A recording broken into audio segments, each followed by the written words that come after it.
to identify the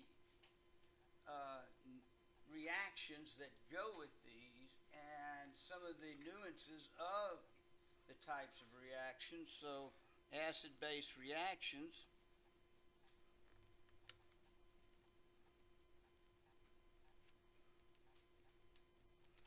And 3, the basic analytical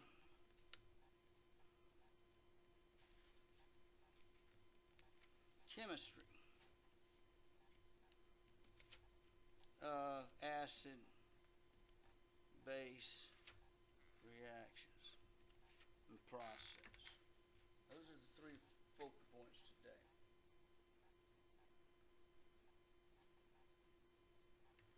Now, a couple of prefaces. For an acid to be an acid, now we're talking about the first 2 of the 3 rules here. For an acid to be an acid, it must be in water. It's the first requirement. Undergo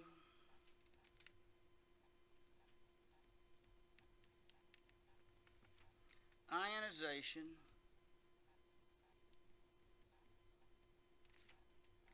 and deliver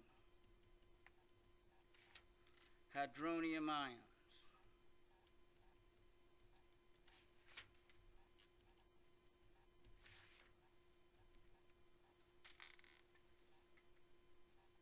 A base, same thing, for a base to be a base,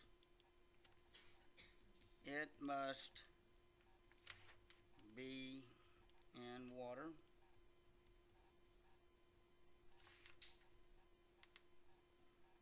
comma, undergo ionization and deliver hydroxide ions.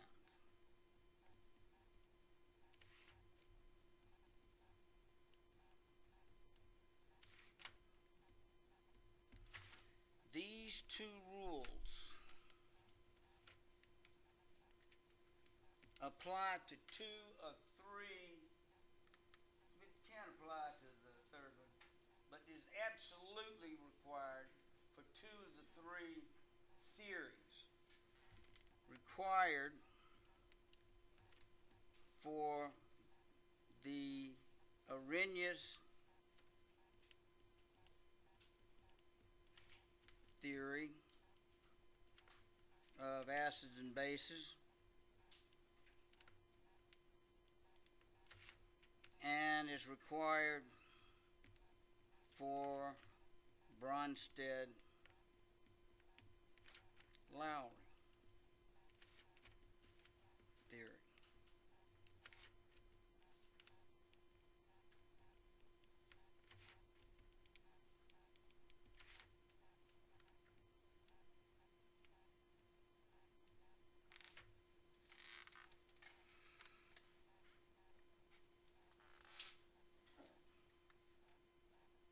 The 3rd theory of acids and bases is known as the Lewis acid-base theory. Now, we will not describe although they can be, describe the reactions we need in terms of the Lewis acid-base theory. So everything we do from this point on will be either Arrhenius or Bronsted-Lowry, will be in water. See, the Lewis theory, it doesn't have to be in water, and it takes into account everything, and it doesn't have to have hydrogens as an acidic nature and a bunch of other things. and you'll get inundated with this in organic chemistry ad nauseum. So I'm going to leave that to the next level. You'll get ad nauseum with what I'm about to show you anyway. So let's go with that. Okay. Let's start with the Arrhenius theory of acids and bases.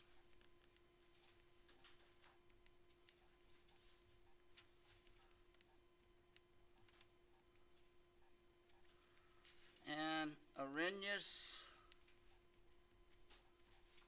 acid is defined as a compound which, when put into water,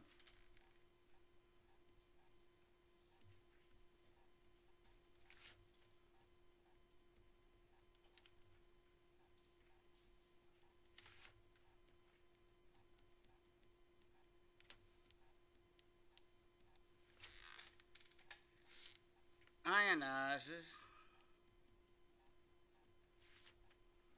and delivers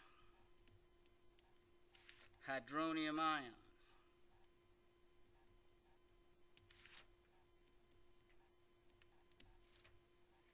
The hydronium ion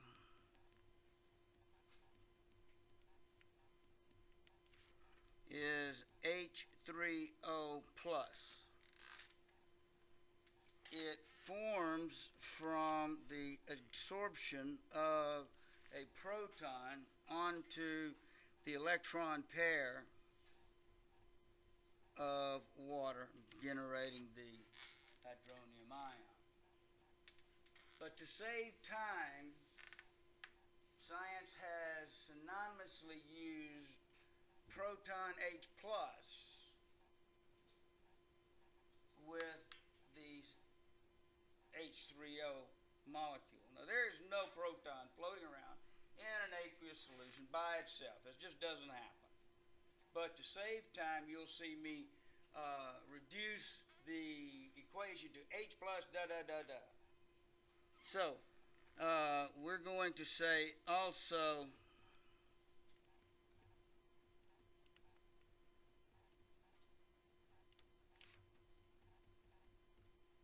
now typically these are put with an AQ on the end of them.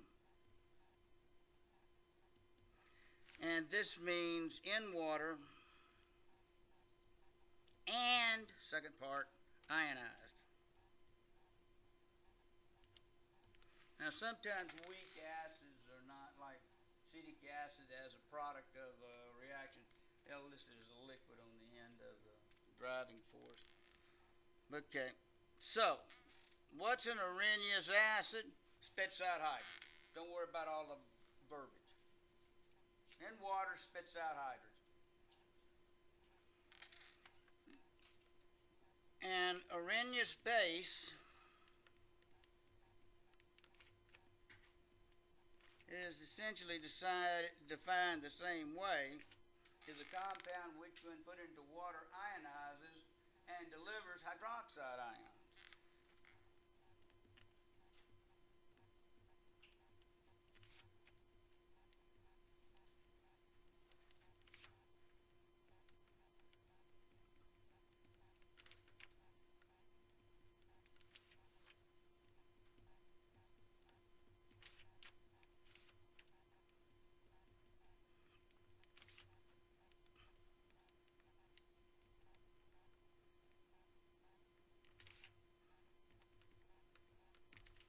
Now, of course, these come from base structures. So some base structure has an OH, and when placed into water, that may be a base with a plus on it plus an OH minus, however it comes up. Maybe I should have used just A-OH. But out comes this hydroxide. Floating around in solution by itself. There's no intermediate things like the hydronium ion versus hydrogen ion here. It's just an OH being spit out there. Now, as they float around by themselves, so to speak, in solution, they are hydrated by the water that they are in. So the ions take on an independent entity due to hydration.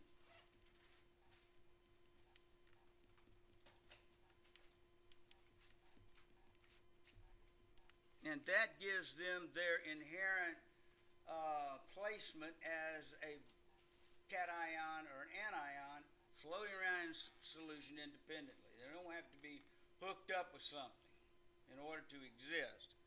So if we have a hydronium ion plus around it, water molecules will surround that ion. We call it water of hydration.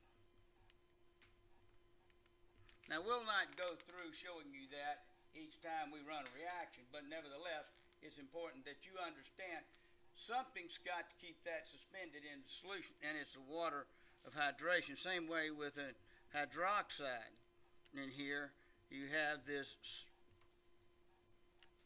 ion surrounded by water of hydration, which keeps it independently suspended in the water system. That's all we're going to say about that. You are to assume that the ions that are floating out in solution are there because they're hydrated. They're interacting with water and remaining suspended in the solvent system. Types of Arrhenius acids and types of Arrhenius bases are based upon a concept known as electrolytes.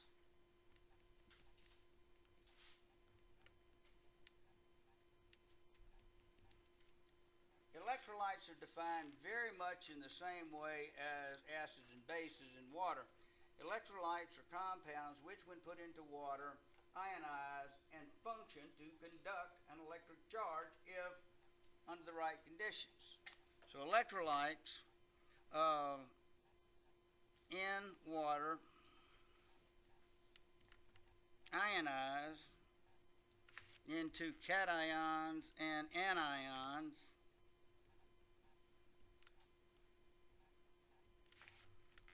and under proper conditions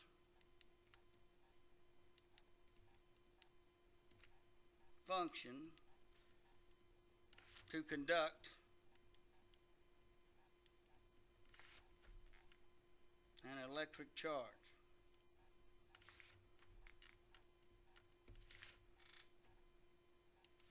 Now there are two types of electrolytes. One, strong electrolytes,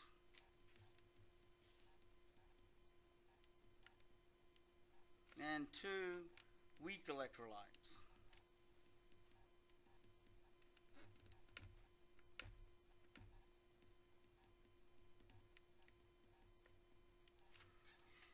Strong electrolytes, you might characterize them in a general sense as A, B. When put into water, AQ, they go to A plus AQ plus B minus AQ. And this represents, and I put it right above the arrow, 100%. It means they're 100% ionized. There are no molecules of strong electrolytes remaining. Very important idea.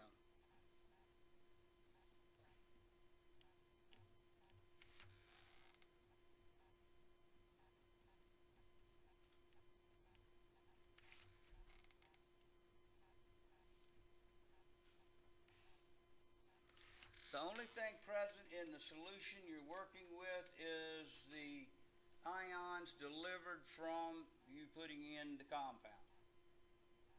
Now, weak electrolytes do not ionize 100%.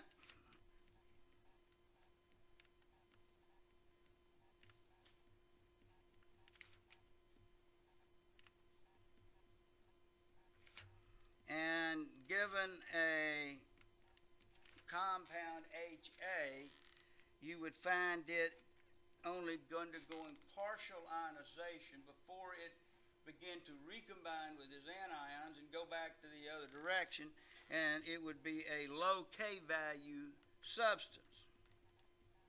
This would be an infinity. K equals infinity for your strong electrolytes. You just don't have any reactants, so you're dividing by 0, which gives you an infinite. But here, you take a weak electrolyte,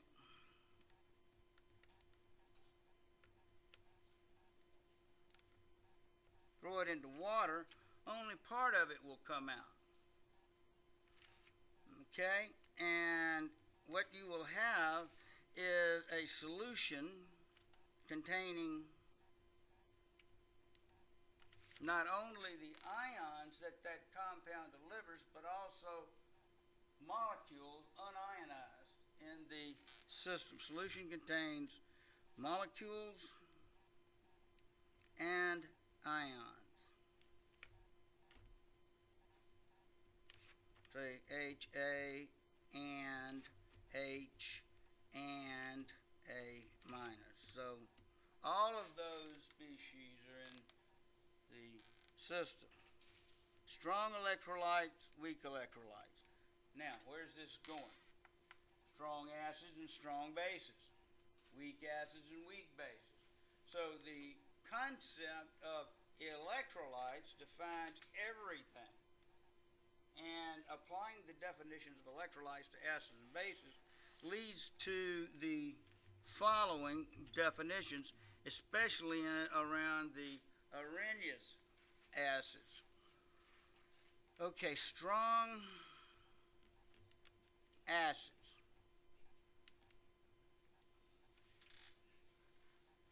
Now, a moment ago, now listen, please check this in your head. A moment ago, I said strong electrolytes ionize how much? 100%. Please run that over in your mind, please. So if we talk about strong acids, they too will ionize 100%. Now, the nice thing about strong acids is they're only 6. Some people will argue with 7, but I have an argument, a counter argument. I'm not going there. The acids we're going to, guys, if I said this like, please memorize those, and then went on, that would go in one ear and out the other. But the essence of what you're going to do for the rest of this semester in many, many problems depends on whether or not you can identify strong acid and what it does and how you draw conclusions about it. If you don't memorize the strong acids and have them off the top of your tongue without thinking, then you'll struggle with many of the problems that you're going to face. So memorize what I'm about to put down. HCl, HBr, HI, HNO3, HClO4, and H2SO4 to the first ionization step only.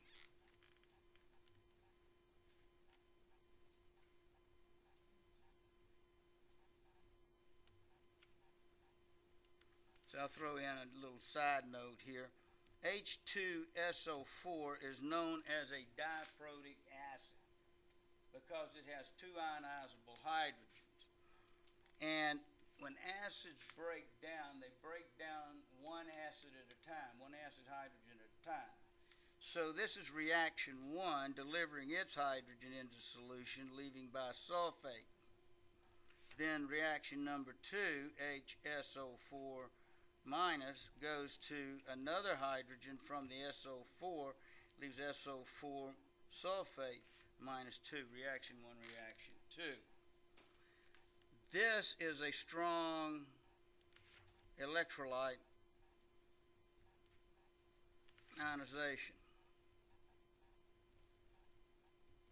You will only find hydrogen and the bisulfate ions. You will not find any H2SO4 molecules in solution. However, in the ionization of HSO4, you will find some hydrogen ions from the HSO4, sulfate ions, as well as a collection of these. So all of these will be present. And hence, that's a weak electrolyte. This does not ionize 100%. It's only the first one. Okay, clarifying that, just a little short side note more than anything. Now, in this list, all are monoprotic.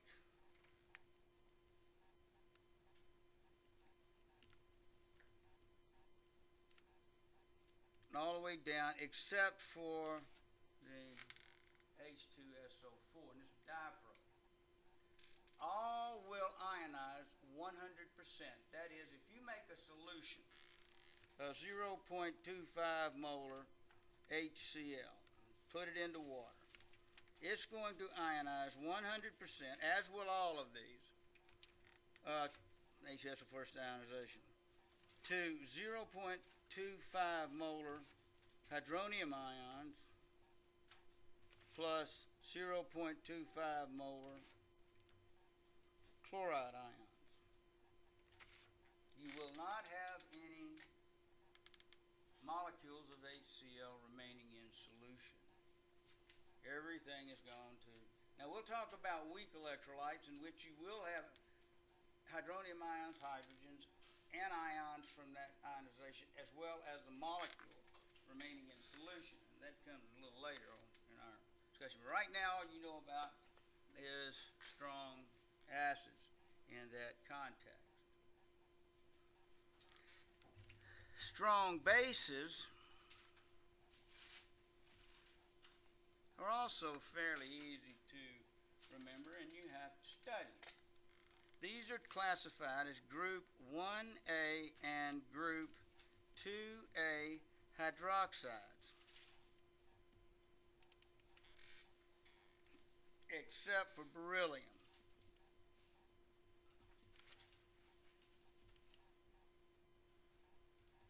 It is not included. It is not ionized 100%. Now you know what group 1 the alkali metals and group 2 alkali earth metals are on the periodic table. So knowing that, and you'll have a periodic table available to you. Always put here at the periodic table plus conversion issues. But everybody will have this periodic table available. What a mess. On test day. Well, your concern for bases is here. This is your group 1 bases, group 2 bases.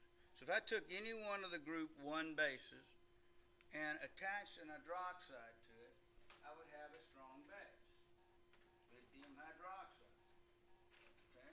All right, if I took except for beryllium, it's not included, magnesium. Now magnesium is a +2, so I'd have to attach 2 hydroxides to that. So your strong bases are group 1A. So if I load down this thing, and excluding hydrogen, you've got lithium, sodium, potassium, rubidium, cesium, francium. Those are your group 1 bases. Now the charge on hydroxide ion is -1. Hopefully you are familiar with your polyions.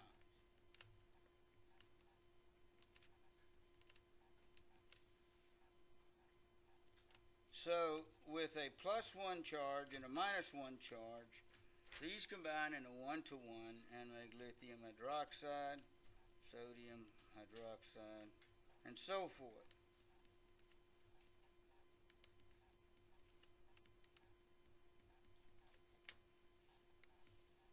So if you see one of these compounds in a reaction environment that's in water, you can expect it to react from a 100% ionized state And so looking at group 2, in the same context, group 2, we have a list magnesium. I do this for very specific reasons to identify things. I leave one of these out and students are going to say, I never heard of that one. Okay. Strontium, barium, and radium.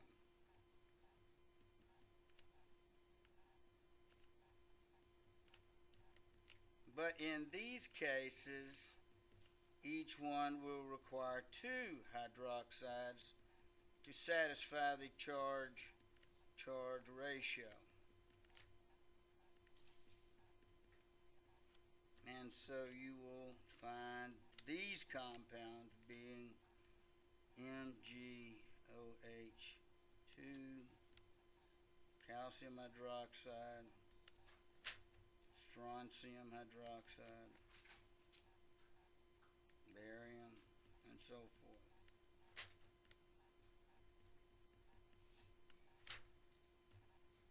Now, when working with these as Arrhenius bases, and they are included into a reaction environment, you should realize that in that reaction environment, they don't go in these molecular forms.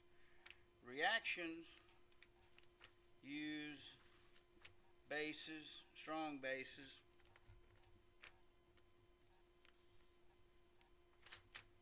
in ionic forms. So if I took sodium hydroxide in aqueous, you would not find that NaOH is floating around in solution. What you would find is ions of sodium and ions of hydroxide, as you will the rest of them. Let me pick one out of the alkali earths. Calcium hydroxide, please note, when it's put into water, it goes calcium plus 2 aqueous plus 2 hydroxide. So that's a 1 to 2 ionization in that case. So if you got what this is unique about, let's say you have a 0.123 molar solution of calcium hydroxide. If it ionizes 100%, now please make note of this. This is going to come back to you on pH. If you have a 100% calcium hydroxide and it ionizes, well, it's all going to go over. Then the delivery will be 0.123 molar in calcium, but it'll be 2 times 0.123 molar in hydroxide. You'll have twice as much delivered, and that has to be taken into account when calculating pHs and pOHs and so forth. You'll have twice as much OH in your calculation formulas.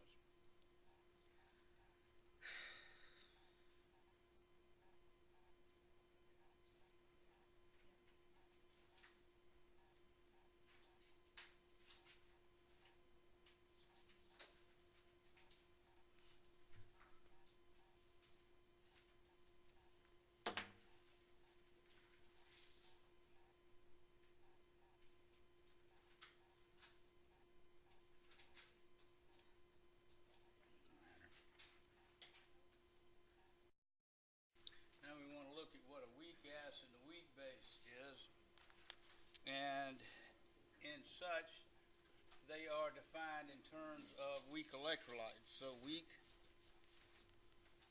acids and weak bases are simply weak electrolytes. And the defining characteristic of weak electrolytes is they do not ionize doing 100%.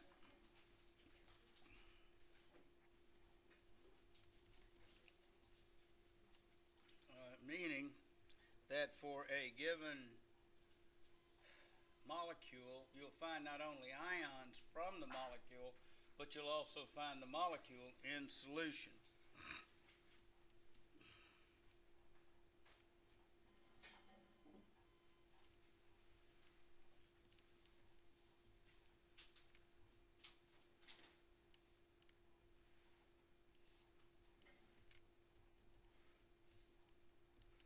example, acetic acid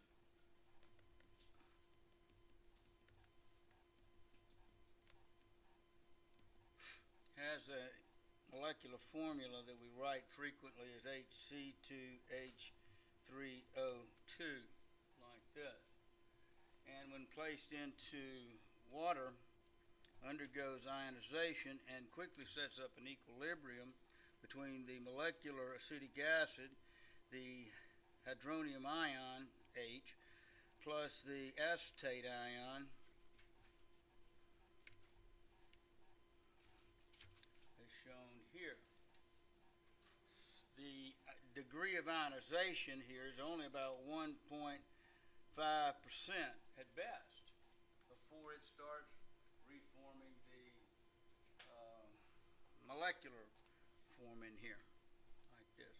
Now there's some unique issues about the weak electrolyte that I want you to be, weak acid I want you to be aware of. This hydrogen typically is placed out front in the molecular formula and is the acidic or ionizable hydrogen. Now in this context, that's where it is placed. Notice that in the formula there are some additional hydrogens. These are non-acidic / non-ionizable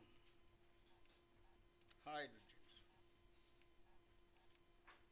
So if you'll notice, those are still a part of the anion at the end of this equation and are still attached. Now the reason those stay attached is that they are bonded so strongly to the elements around them that they resist, because of that bond strength, ionization. The first hydrogen comes off because what it is hooked to, it does, the adjacent molecule atom doesn't inhibit its ionization. It allows the hydrogen to break away very easily. So that leads us to the rule of strength of acid in the following paraphrase format. An acid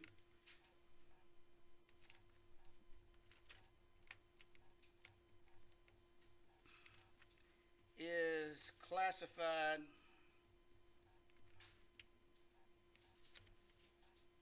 as a relatively, meaning you're comparing with two acids, and both may be weak acids, is classified as a relatively stronger acid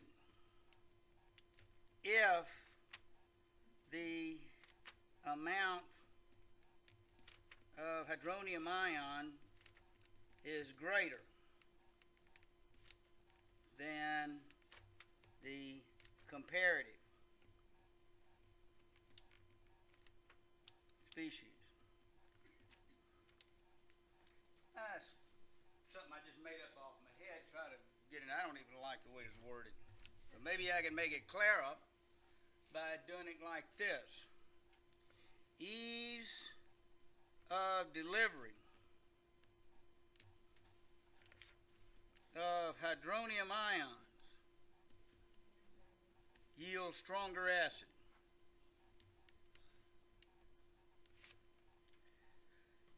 Resistant to delivery of H plus ions yields a weaker acid. The more hydrogen that can be delivered into a solution, the stronger the acid.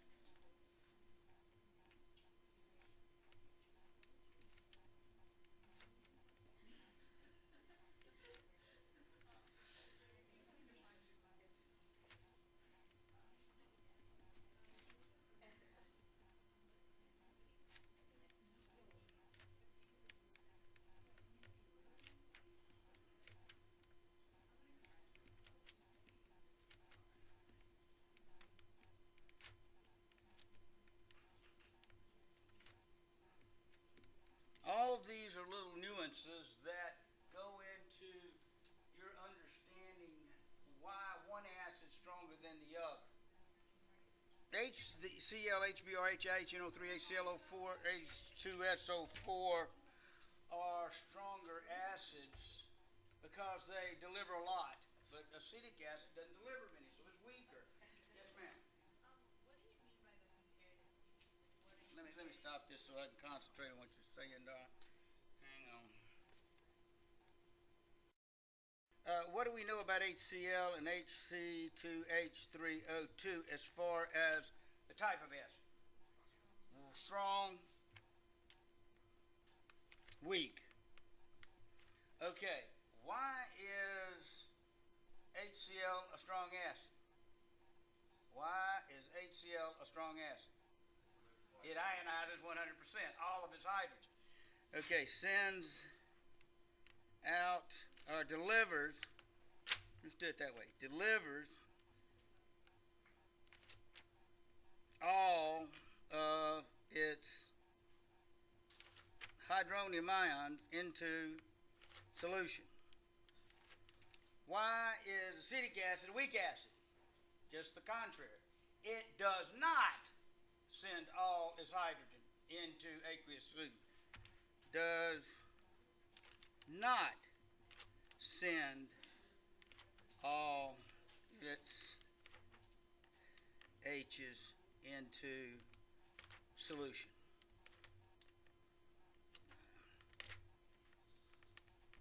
So we're strong versus weak. Now, this is a generic kind of comparative. That's what I was trying to tell you.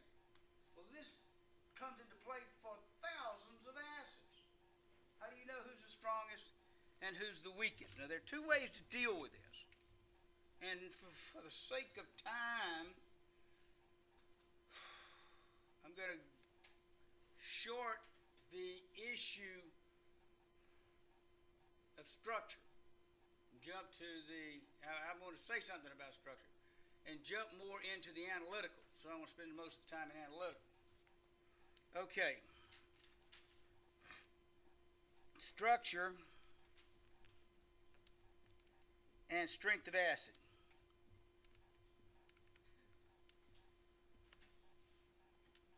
I'm going to talk about the Arrhenius. I didn't get to the Bronsted yet. Okay.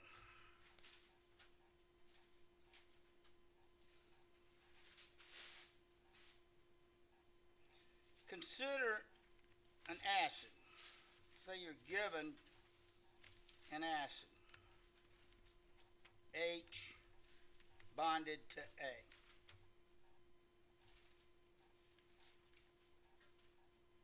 If HA is stronger than, I'm going to do two of them. Given acid A, HA, and acid HB.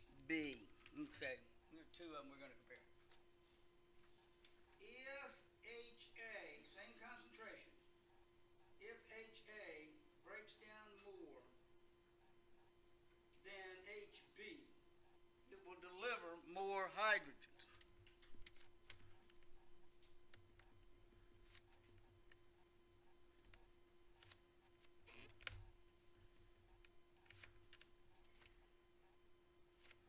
HB will deliver fewer.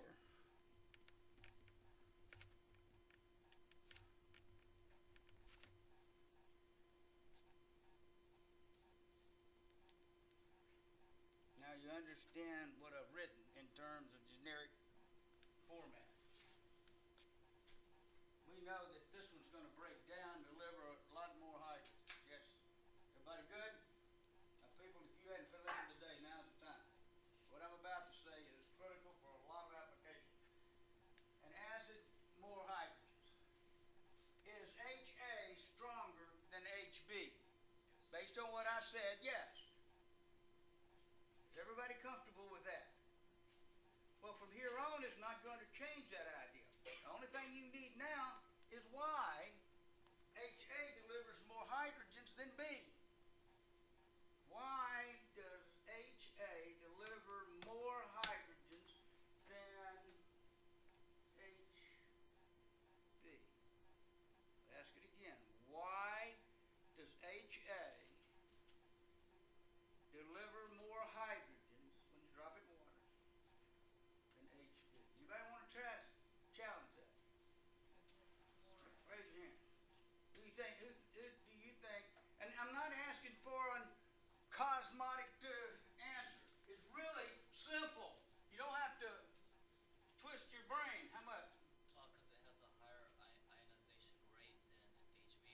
That's true. Why?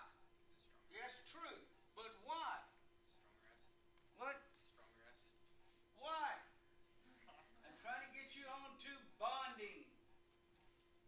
What can you say about the bond between HA and the bond between HB? HA is weaker.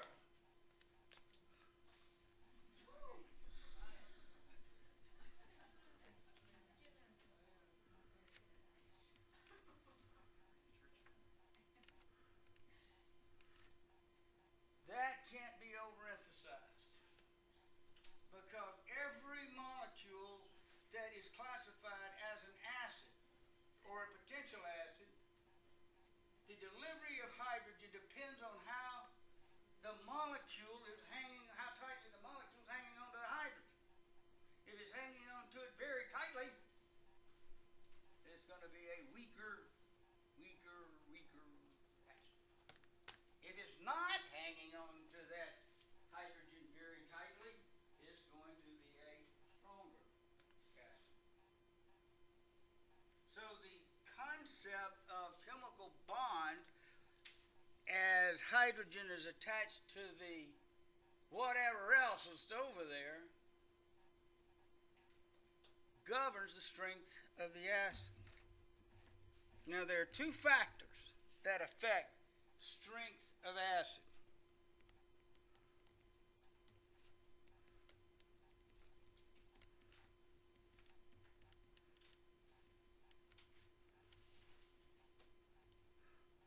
The electronegativity of the central element,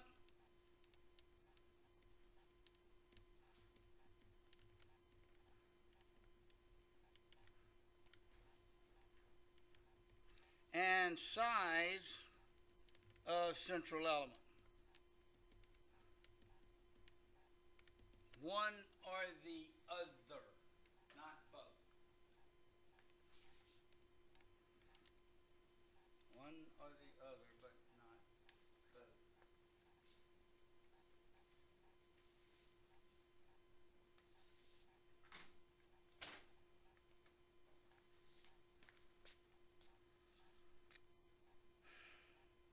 The concept of electronegativity in strength of bond as it holds on to the hydrogens. Strength decreases with increasing electronegativity in series. In series.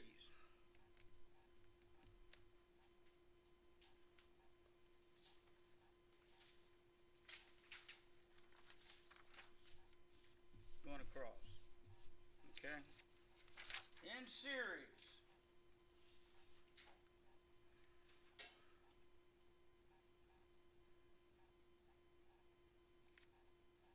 Increasing I better spell it out. Electronegativity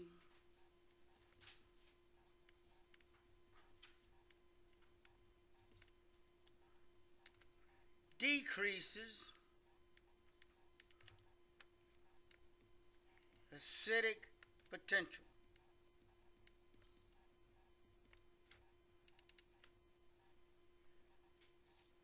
Electronegativity is an element's attraction for electron cloud of an adjacent element. Think of it as a magnet. Not the same thing. I get chewed out by my colleagues by using that analogy, but students relate to it and understand it better. Here's the sequence. Carbon, hydrogen, nitrogen, hydrogen, oxygen, hydrogen, fluoride, hydrogen.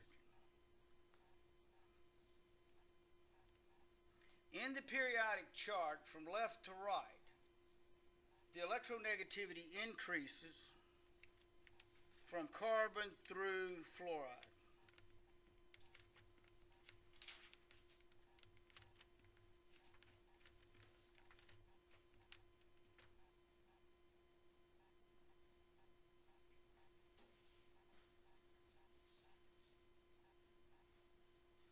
So for molecule molecules that have a hydrogen attached to a carbon.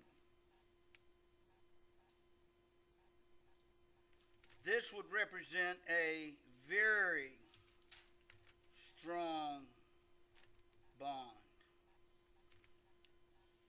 But when we look at a molecule like fluoride attached to a hydrogen, well, fluoride is very high electronegativity. Carbon's low electronegativity, low attraction for the cloud. It doesn't pull it away. This is a very high electronegativity right there. It sucks all of the bond away from the hydrogen. Sucks most of it away anyway. So this is a strong bond. This is a very weak bond.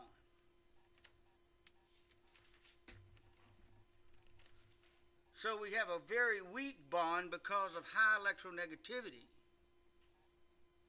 What does that do with ionization?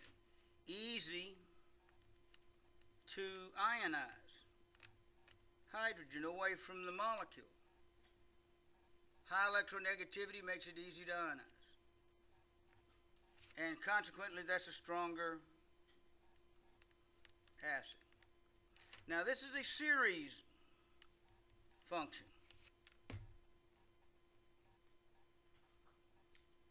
On the other end of this spectrum, the carbon-hydrogen bond is incredibly strong. Carbon has almost no electronegative pull against the hydrogen. So with a very low electronegative pull, we've got a very strong bond, and it's very difficult in that bond strength, in that bond structure, to ionize H+. And so this gives me the other end of the spectrum, weak, as a very weak acid.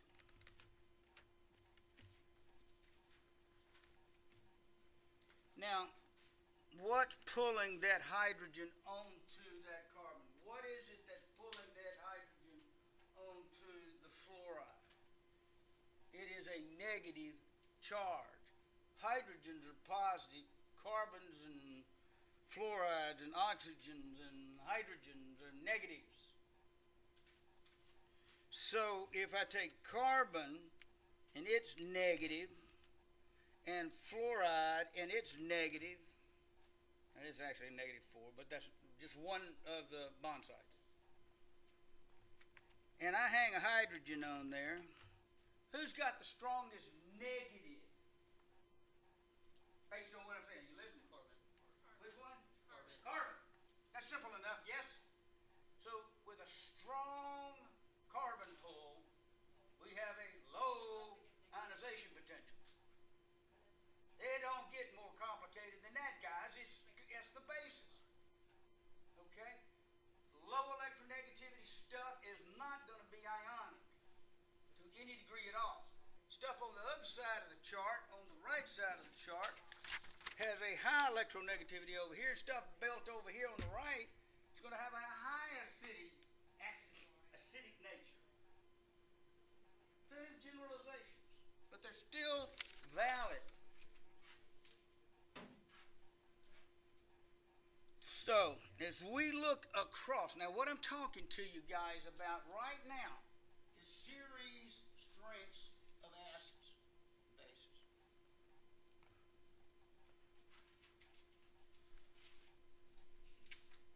So I'm going to make an acid, 4 acids.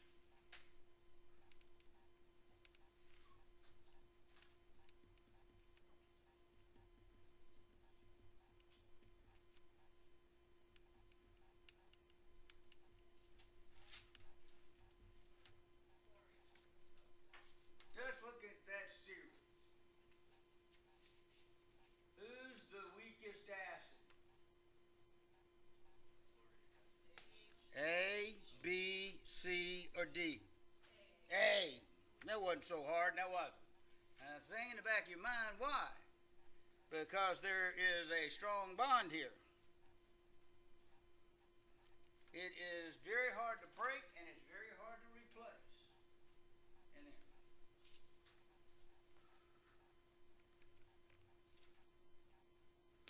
There's another one. I want to find this one. Right here. These are acids already being identified.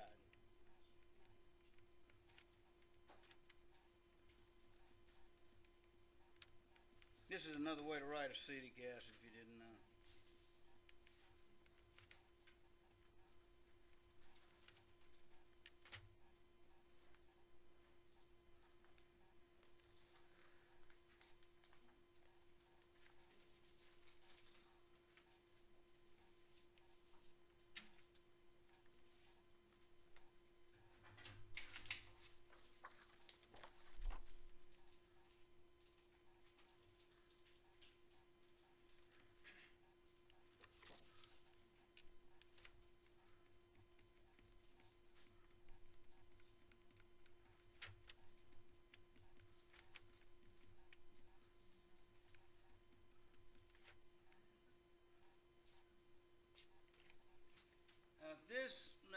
This is an electronegative effect problem.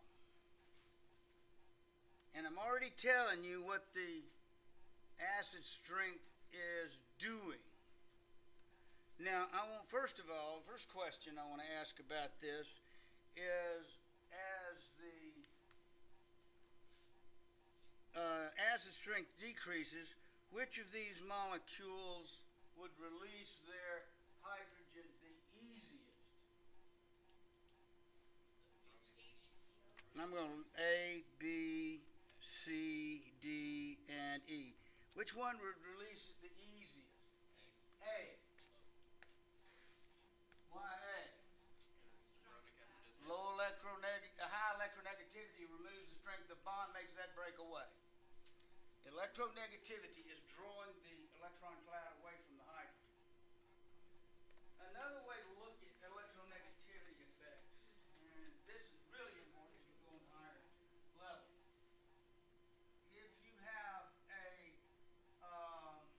nucleus and some kind of substance that you're holding on to, there is an electron cloud. And comparing that to another one, there's another electron cloud. Who has the greater electron density? One on the left or right? Left. It's got more stuff between the elements, X and the dot. That didn't make any sense. That's the central. Here's an element, here's the central, and there's an element. This is a lot of electrons. It's called electron density. It's due to low electronegativities. Whatever those elements can do to reduce the density between bonding elements, the weaker the bond, the easier they are to break. And they promote reactivity at those sites. Now, the question is not that. Question B on this. Which all these H's are positive animals, hanging on to negative animals? Which negative animal has the greatest electronegative pull on the hydrogen? Which one would attract the hydrogen the greatest, creating the strongest bond? E. Now, what is the negative down there? That's CO3 2- without the hydrogen, and that's your carbonate ion, and that's called a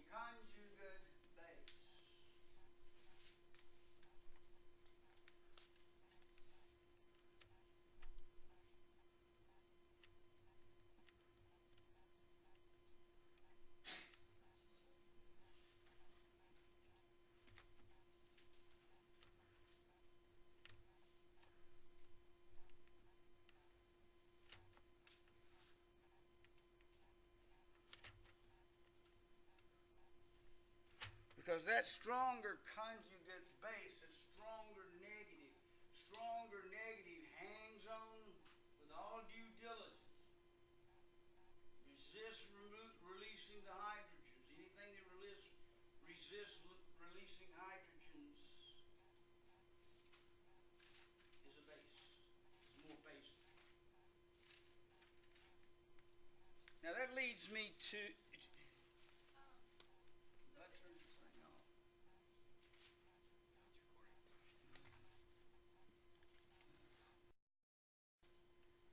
In this series, who is the strongest acid?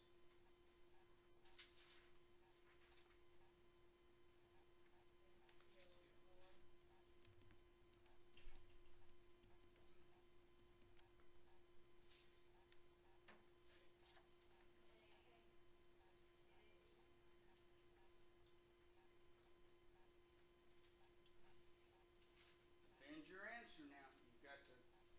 Why would you defend A? Who wants to take a shot at it? Defend your answer. Go ahead. Or defend A because HClO4, whenever you crisscross them, it's supposed to be H positive 4, Cl negative 1. Well, the man says A choice is our strongest acid. HClO will deliver H plus plus ClO minus very easily. What you say? Yep. As compared to the others. Mm-hmm. Okay. What can we say about the electronegativity of these structures right here? HClO2 going to H plus plus ClO2 minus, and then H plus plus ClO3 minus, and H plus plus ClO4 minus. Of these are all highly electronegative elements. And the greater the electronegativity was associated with stronger bonds or weaker bonds. Greater electronegativity, does it strengthen or weaken? Stronger bonds.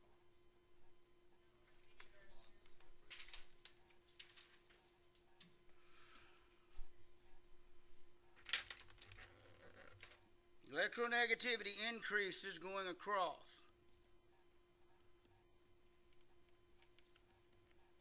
We've already identified that as the strongest acid. So increasing electronegativity did what to that bond? It had to decrease it. So increasing electronegativity increases acidity. Yes? Please get this, guys. It's very abstract, but it's critical later on. Increasing electronegativity does what? Decreases bond strength and increases acidity. How many people got this? Anybody not know what electronegativity is? Some people are brain dead. I've got to get you all on this. You're not into it. And it's a fundamental that is going to govern everything else you do from here on. And I'm trying my best to get your brains open so I can get it in there. Increase electronegativity. Do you know what electronegativity is? It's an element's attraction for electron cloud. If it has a high electronegativity, it's because it's got a high number of protons in a small ring, and it sucks all the electron densities in. So high electronegativity decrease bond strength, increase acidity. Say that in your mind a couple of times. High electronegativity decreases bond strength, increases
HClHDRHIHNO to HClO4.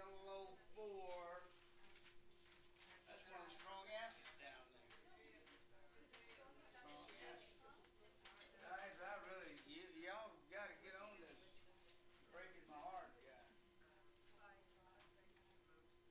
That was easy. I got 4 highly electronegative elements reducing the bond between the hydrogen and that structure.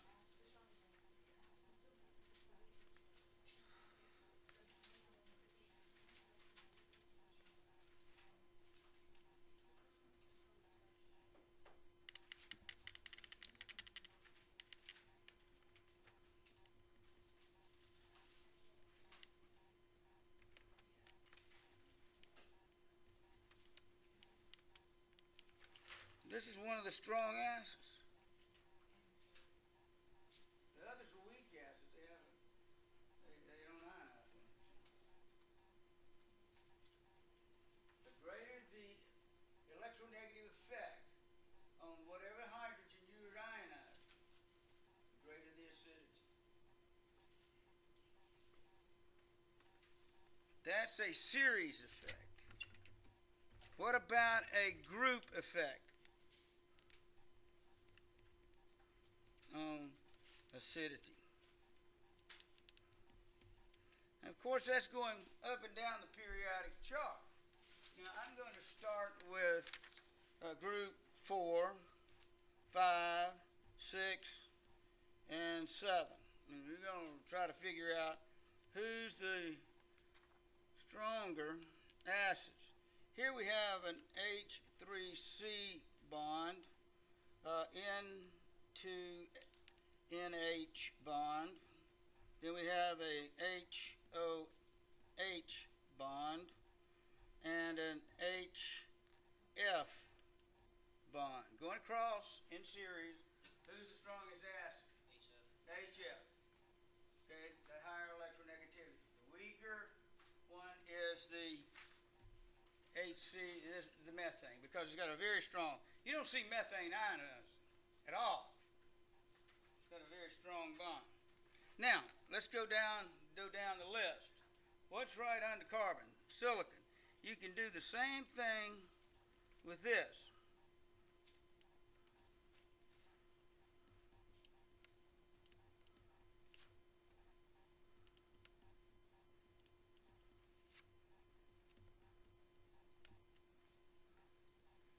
And you can continue on down to HS and sulfane, probably the only two we'll worry with there. Then we H2 arsenic, hydrogen,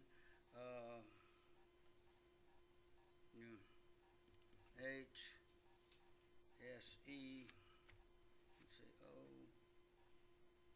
SE, selenide and hydrogen, and HBr, HI, HTEH, and H2TB-H. When going down the chart, working your way down the chart,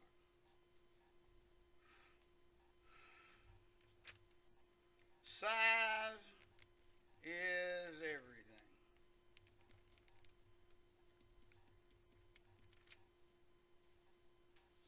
So if you're working down the halogens primarily, they're easy to see. You might see a structure like this, set of structures that do this, and then you'd have hydrogen hanging way out here on each of those.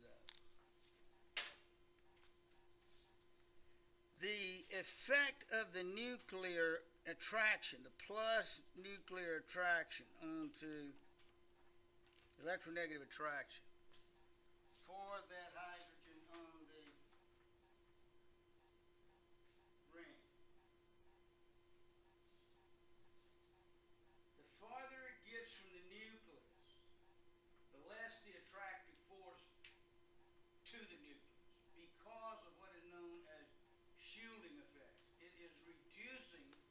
the overall attractive nature of the element for the hydrogen that's on the perimeter in the valence shell. So this out here would have a very low attraction to element, and consequently a low bond strength. Delta BB is bond strength. Oh, excuse me, I'm wrong. Sorry, high bond strength. Low attraction. That says attraction right there.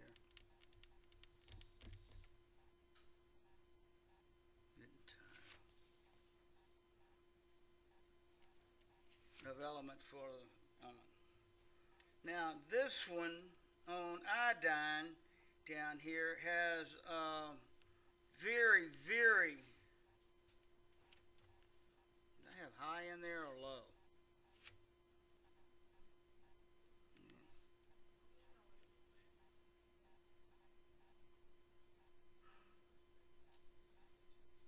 I'm going to change that to, I'm trying to get my comparisons where they make better sense. High attraction probably of element hydrogen to that ion. This has a very low attraction to element. Now that's for the hydrogen. And a very low bond energy. What? Very low bond energy. That's because the element that's attached to that valence shell is so far away from the nucleus and it's got so many rings in between it that the attraction for the hydrogen to the rest of this element in here is to this negative attracted to that in here, or this positive attracted to the electron cloud, is so small. See, this is iodine. It's so small that it just falls off without any trouble. So you increase radius, you increase acidity in series. In group, sorry. I'm getting tired, guys. In group, no excuses. Shut up. Telling myself to shut up. So when you were looking at this is called the hydrogen halide paradox. Yeah, the electronegativity is dropping, going down, decreasing, but the acidity is increasing, going down. It's called the hydrogen halide paradox. Acidity is going down. Size governs the acidity. The larger the central element, the greater the acidity factor. That's all you need to know. Now, you need to know, of course, how the trend in sizes exists on a periodic table. You know, you're adding rings going down, so that's putting the hydrogen further away. And so as you go down the table, the hydrogen's further away because of added rings, and as a result, it's less acidic.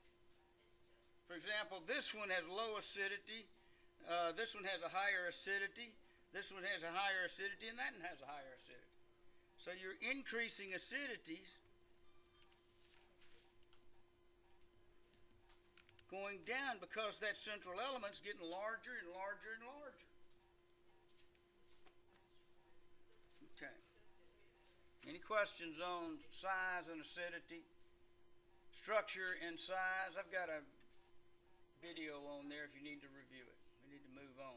What is this called? What is this? Size and strength of acids and bases. Size, structure, let's put it that way. Structure and strength of acids and bases. Structure and strengths of acids and bases.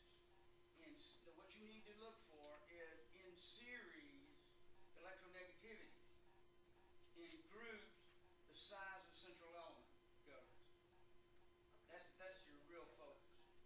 Okay, why is like you said, it's very low attraction, like on the last row, and it's low bond. Okay, it's further away from the nucleus. Closer you are to the nucleus,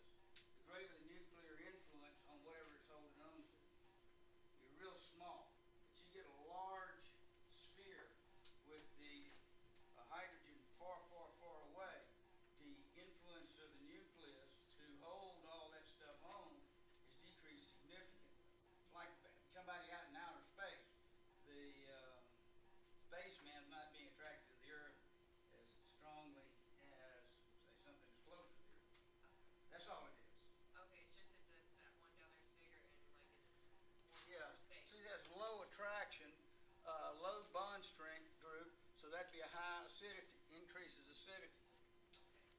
That's all it is.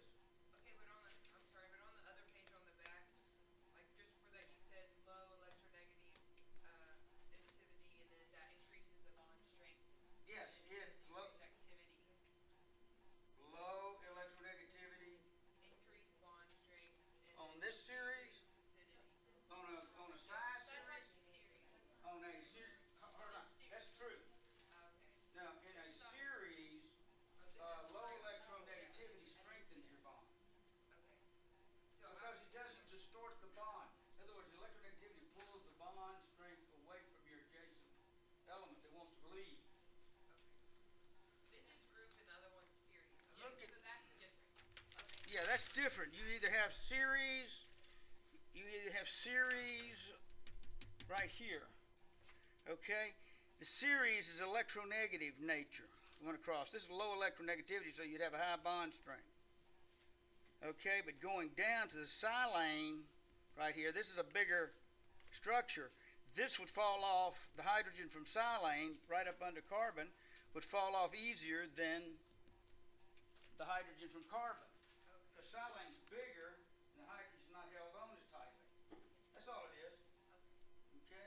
And so the acidity and reactivity of the silane under certain circumstances, if that's what you needed, would be faster than carbon. And it's just such a volume of material and trying to assimilate it all. I empathize with you. Hope some of this sticks. It's not as hard as maybe I'm making it sound. Check out the videos online.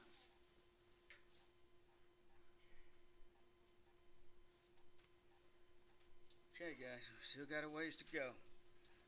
Okay, we talked about acids, primarily the concept of Arrhenius acids. I want to talk about Arrhenius bases. And we've talked about the concept of Arrhenius bases in strong bases, and that was group 1A and group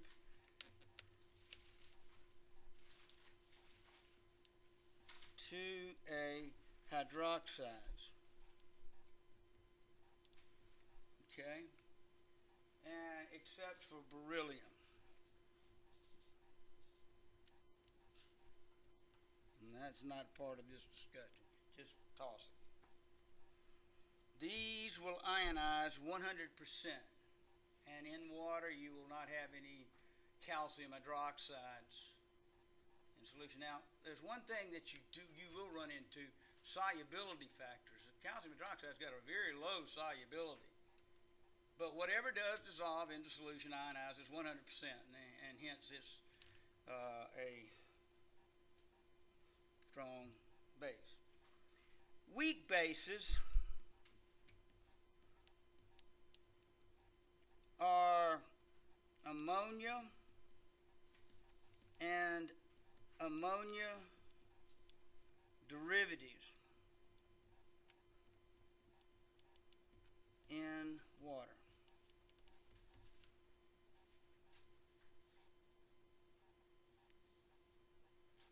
Ammonia derivatives in water are classified generally as AMINES. They're called a class of compound called amines.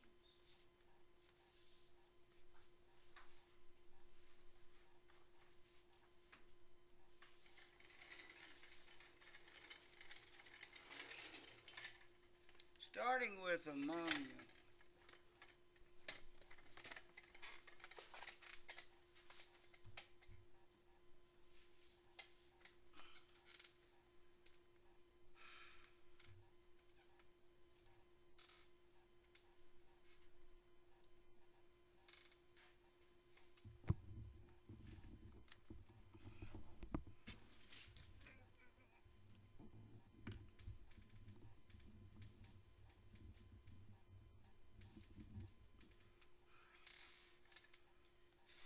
Starting with ammonia, it has a structure in 2 dimensions like this.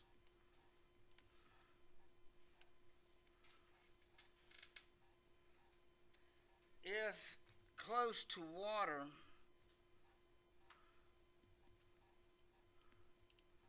the electron pair carries a reasonable partial negative charge, and the hydrogen carries a reasonable partial positive charge. And between these two, an attraction takes place.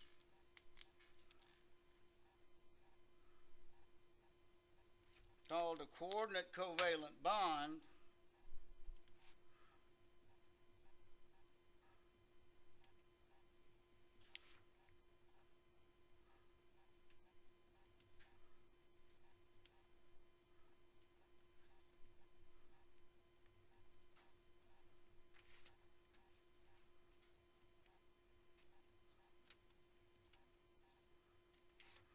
And ultimately creates ammonium hydroxide.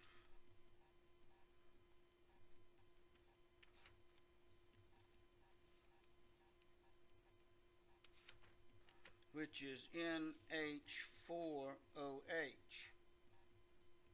Like that.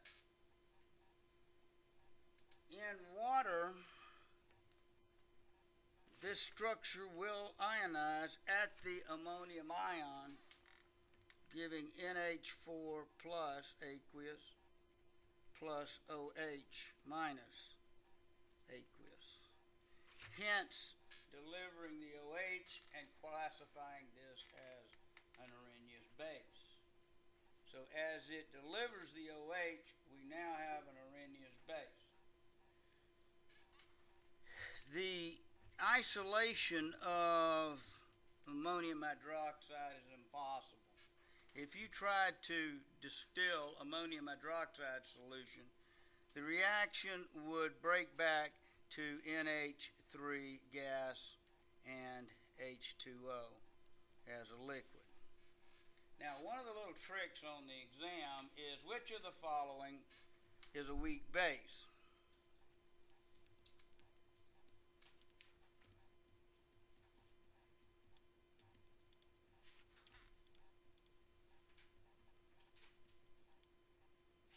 They'll have A, B, C, D, E in there. And right in the middle of this thing, or bigger than Dallas, they'll have NH3. Plus some other choices that aren't even close to that. That is a weak base. And it's classified. Ammonia and ammonia derivatives are weak bases because any one of them that you put into water will react with water to form a hydroxide derivative. Doesn't matter. And they ionize less than 100%. Questions? Okay, we'll look at a few. Ammonia, NH3 is a reference, plus HOH will go to NH4OH. And if you had an analytical problem, it would be from the NH4OH. I'll show you that in a few minutes. Plus OH. So there is your Arrhenius weak base. It delivers the OH. That's only criteria. What if you take one of the, and let me draw this out. If you take one of the hydrogens off of ammonia, say, and you substitute a methyl group, CH3 group there,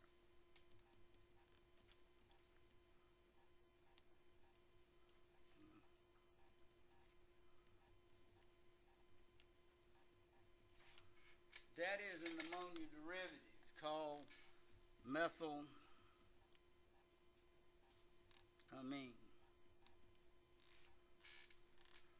Or if you took two of the hydrogens off. Question, dear? Isn't there supposed to be one of those carbons be a nitrogen?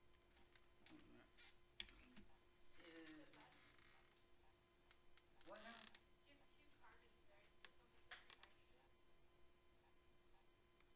Nitrogen. Now I got growing carbon.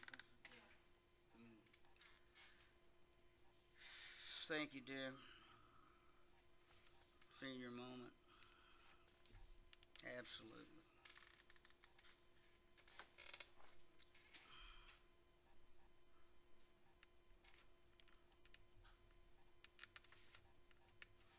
Thank you. Brain's going one way and I'm going the other. Okay, so here we substitute a methyl group into this structure. That is a methylamine, or H3CNH2, like that.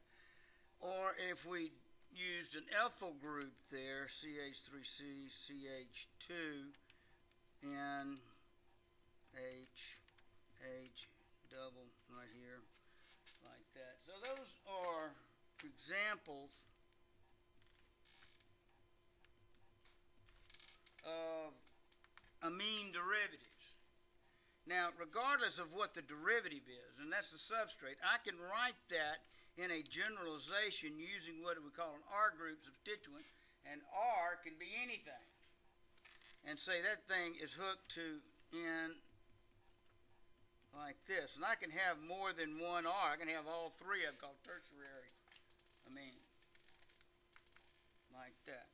But any of these placed into water will form a coordinate covalent bond at the hydrogen and at the electron pair and produce a weak base ammonia derivative. Methyl ammonium hydroxide is what it's called, or ethyl ammonium.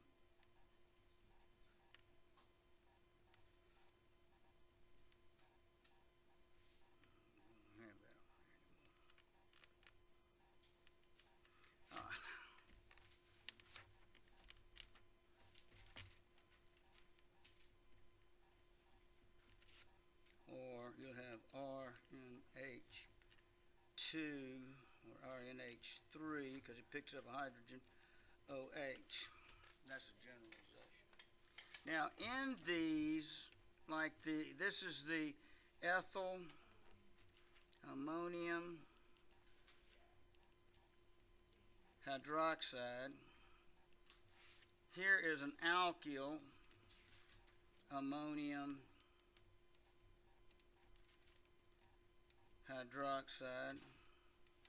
It's just a matter of what is the alkyl group. Methyl, ethyl, propyl, butyl, isopropyl, goes on and on. Benzyl, whatever ammonium hydroxide that you put in there. Now the essence of this, as well as here is your ammonia ionizing, and it always ionizes at the NH4 ammonium of the cation plus the hydroxide like that. That's your ammonia ionization, weak base. Well, the derivatives will do the same thing. They will break right there at the OH, work right to left and find the OH, and everything else is the cation.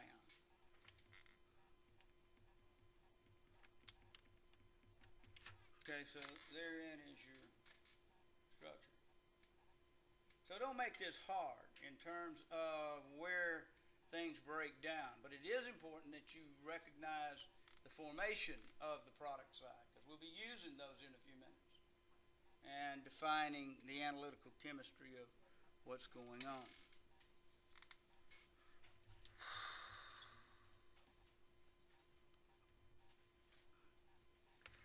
Okay. Next one's the Bronsted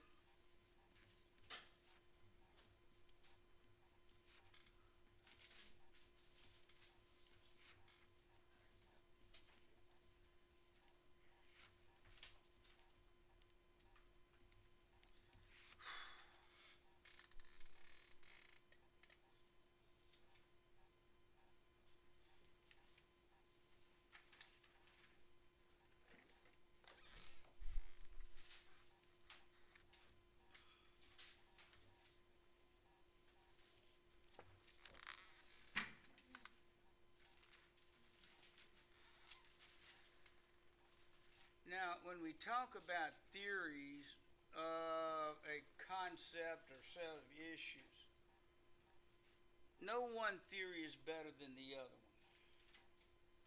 theories that you use to describe the conditions and circumstances that you're working with is the best theory for that time. If the Arrhenius fits, use it. If the Bronsted-Lowry, which we're fixing to describe, fits, use it. If in organic chemistry, the Lewis theory will be the dominant theory of choice.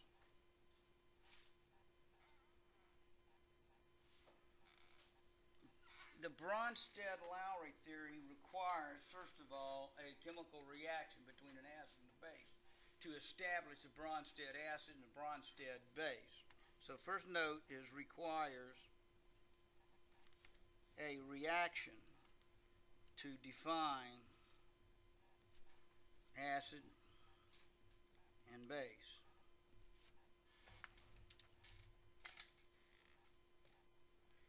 Now, we've talked about strong acids and strong bases and HCl, aqueous, and reacting with NaOH, aqueous. This can be defined in terms of a Bronsted-Lowry acid-base reaction, just as we can use it in the Arrhenius. So, one theory doesn't necessarily override the other, and you can't do one against the other. The definition of a Bronsted acid is it's a substance that donates a proton, or just simply a proton donor.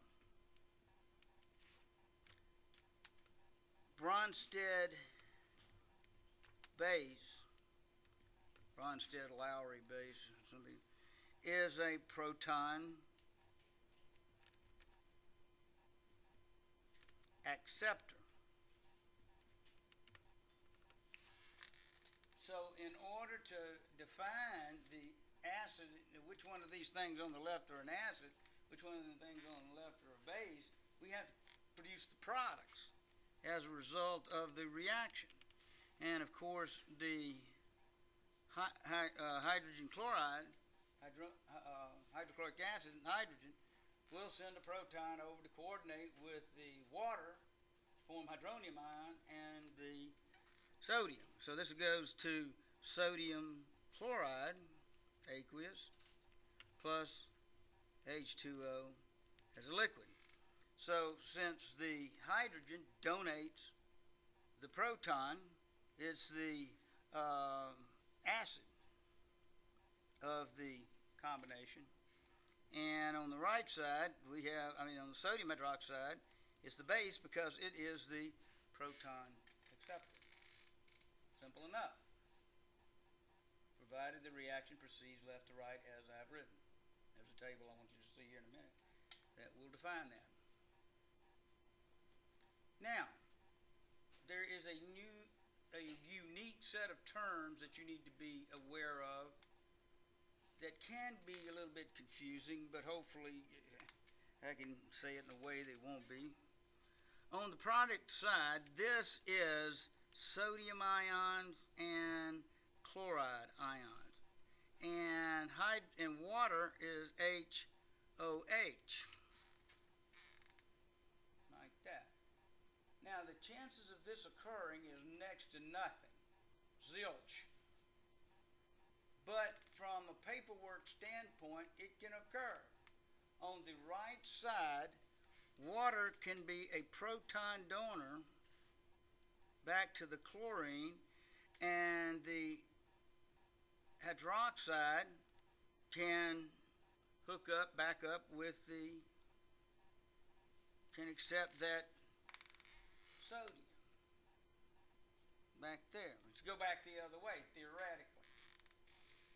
When you have a set of circumstances like that, the compound that will donate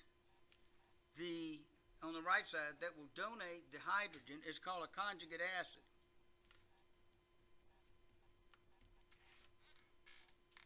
It's a conjugate acid of the base OH. The conjugate acid is just one extra hydrogen. That's what a conjugate acid is. all anions are conjugate bases from somewhere. So when you see an anion, you can call it a conjugate base if you want. And hydrogen, being able to go back over to chlorine, well, chlorine is a conjugate base of HCl, which is on the other side. So the acid's on one side, the conjugate's on the other. So on the reactant side, you have the straight definitions of acid and base as defined by the Bronsted-Lowry. But on the product side, you have conjugate acids from the base on the reactant side, because it has the extra acid, the hydrogen, that the base on the left side didn't have. And then you have a conjugate base, which is an anion, from the acid on the other side. So see, here's your acid, and when it delivers its hydrogen, it's going to send a base over here in the form of a chloride. That's a conjugate base. It's negative. It can pull in the hydrogen. So it's a conjugate. Now the problems you're going to run into on this,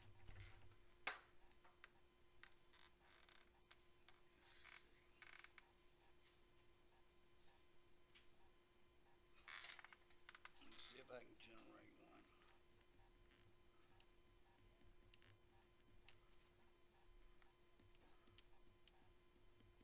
Okay, using acetic acid going to sodium acetate.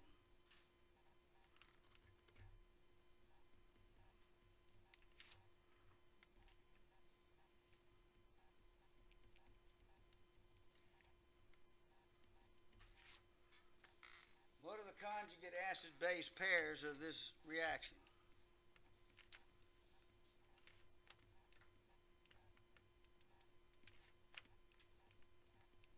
Well, the acid is always found on the reactant side. Okay? It's a proton donor.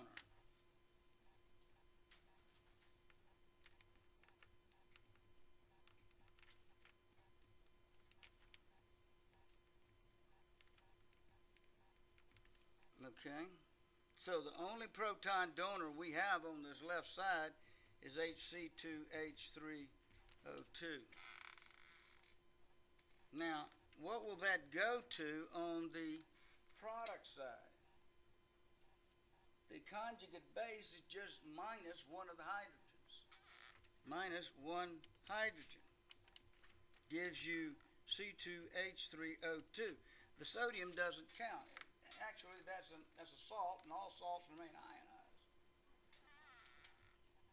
So this is a conjugate base of the conjugate acid on this side.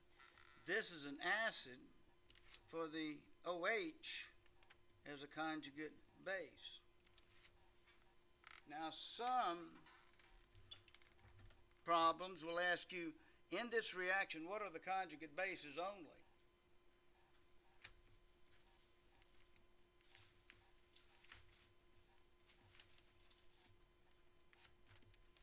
That would be only those things which have the ability to form anions.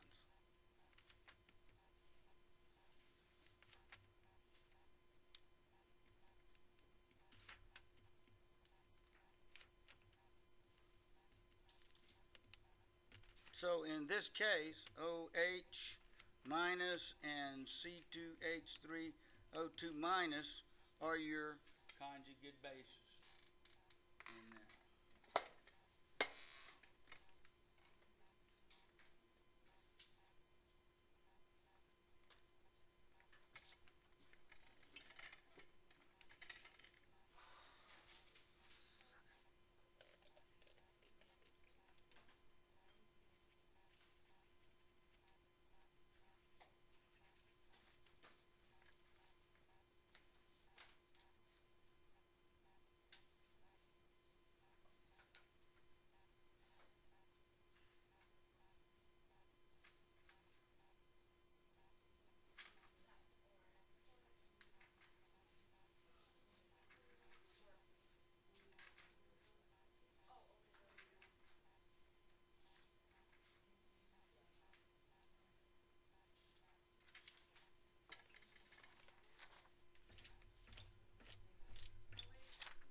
Okay. Okay, I'm gonna give you this reaction CH3COO minus, and it's gonna be this aqueous plus H2O is liquid. Equilibrium with CH3COO. A lot of organic chemists will write out equations in this context. OH minus AQ. Which of the Bronsted-Lowry conjugate bases, or which of the Bronsted-Lowry bases in that reaction? What's the definition of a Bronsted base? A proton acceptor. Now, what's the charge on a proton? Plus. Is what up there in that reaction will accept a plus? The one on that end and the one on this end. Problem finished. That's what I'm talking about in using the Bronsted-Lowry, identifying who goes with whom as far as terminology. That's it. That problem is on your exam. Now there's another side to the Bronsted-Lowry issue that becomes a little more esoteric. Sorry to bother you, but could you go over that one more time, please? That Bronsted, negative. No, Find just the a negatives. question. Just a question. Positives, looking for negatives. Positives, looking for negatives. Find the negatives, you got the base. You got it? Hey, what's a Bronsted base? Tell me. It's a proton acceptor. Okay, protons are positive. Positives have to have positive, look at me. Positives have to have positive and negatives to be accepted. Positives have to have helping negatives. So don't make it hard.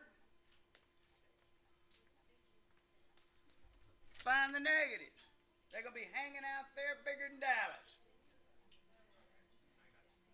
Got it? All right. Don't make it hard on yourself, guys.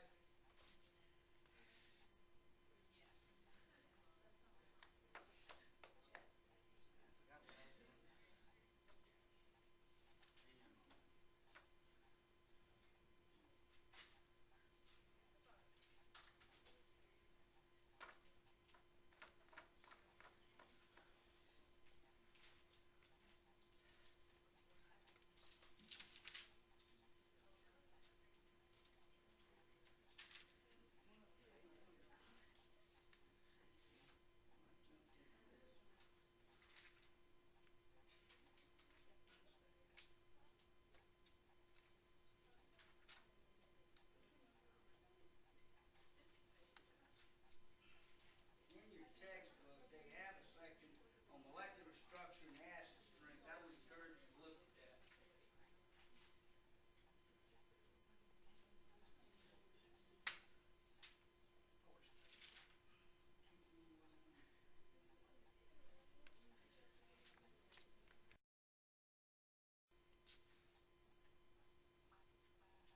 It's out of the 9th edition in chapter 16.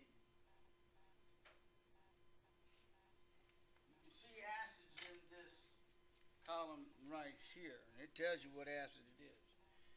And right here. And then they take away, they take an NC.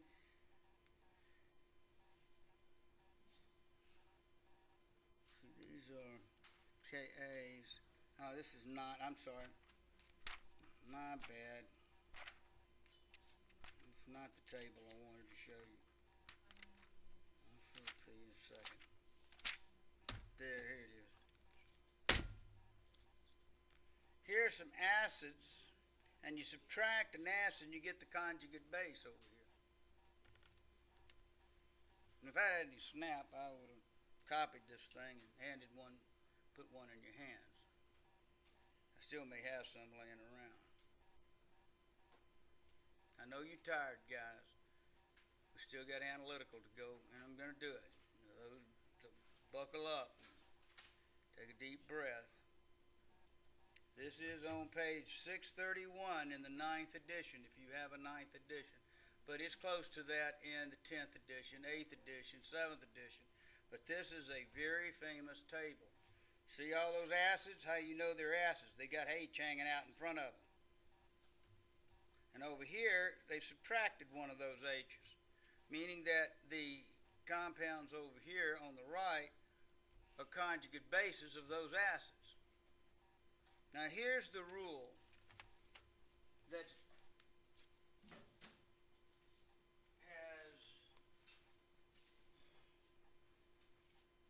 gone through time and testing, and you can apply this when you go to the next level. I know, I'm going to quit chemistry as soon as I can get out of here. Okay. But this is what it's all about. This is more important than everything I've talked to you about. This is a rule of proton transfer.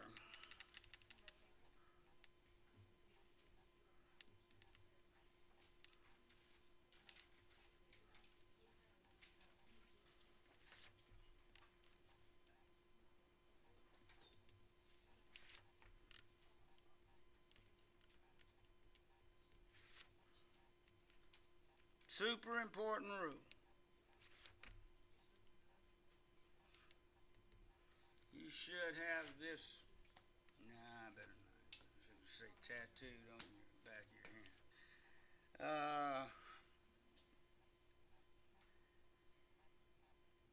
Proton transfer rule says an acid. You know what an acid is? That's that thing with the hydrogen hanging out in front of it, okay?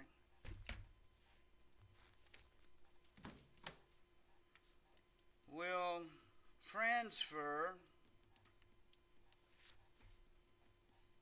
its proton to the conjugate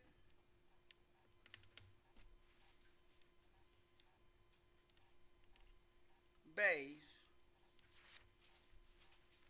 of a weaker acid. I cannot tell you how important that is in the universe of chemical reactions. This is not something somebody just printed. This is what drives the entire world in acid-base reactions. Right here. This is the natural order of things. This is rolling a ball downhill. Okay? An acid will transfer its proton to the conjugate base of a weaker acid. Now, when you look at this table, see over here it says strongest to weakest acids on the left. So up here at the top, we have strong acids to weakest acids. On the right, we have weakest bases to strongest bases. So the strong bases are on the bottom here. So, an acid will transfer that leading hydrogen, see that leading hydrogen, to an anion across the table, but below it. The acid will not transfer it uphill in this list because this would be a stronger acid and it won't hold on to it. It will have to transfer down because the bases have enough strength to hold on the acid that they receive, acid hydrogen they receive. Okay, I'll show you. Here is HNO2. Okay, and I'm picking it from right here. Now, will this reaction proceed to completion? And I put it into a solution that's HS minus. Will this reaction take place? One's an acid and one's a base. One's a Bronsted acid and one's a base. The question is HS a weaker base than NO2? If it is, then I can transfer that hydrogen and it'll stick to the HS and make HSH plus NO2 minus. So this has to be above HS. So when I look at this, I find the HNO2 right there. And I look over here, with my HNO2 here, and I look over here and I find HS down here to the right and below it. So the answer to my problem is yes. That transfer will take place and make H2S and leave NO2 behind. If I have problems like this, you will have the table to work with. Now, if I have H3PO4 plus Cl minus, what's your conclusion about this reaction? Well, you get the table and you find PO4 in here. You see H3PO4 is right here, but chlorine's above it. So what is your conclusion about transferring the proton? It will not happen. That's the long and the short of this. That's a proton transfer reaction. No reaction is your response. So an acid will transfer its proton to the conjugate base, as your conjugate base, of a weaker acid. H2S is a weaker acid than the HNO2. Why does all this happen? Because H2S forms a stronger bond in here with hydrogen. Or another way to say that, hydrogen would prefer to stay on HS more than it would prefer to stay on NO2. That's the nature of things. That's what all this is all about. And it applies to millions of possibilities out there. The world runs downhill, and here's a good example of doing so.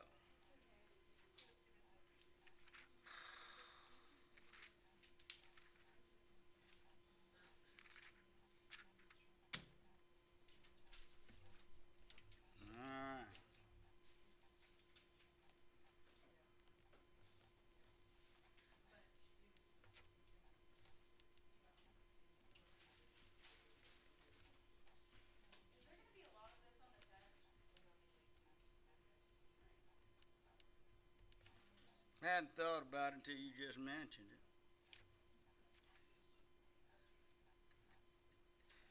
Anything comes out of my mouth is going to be on that test.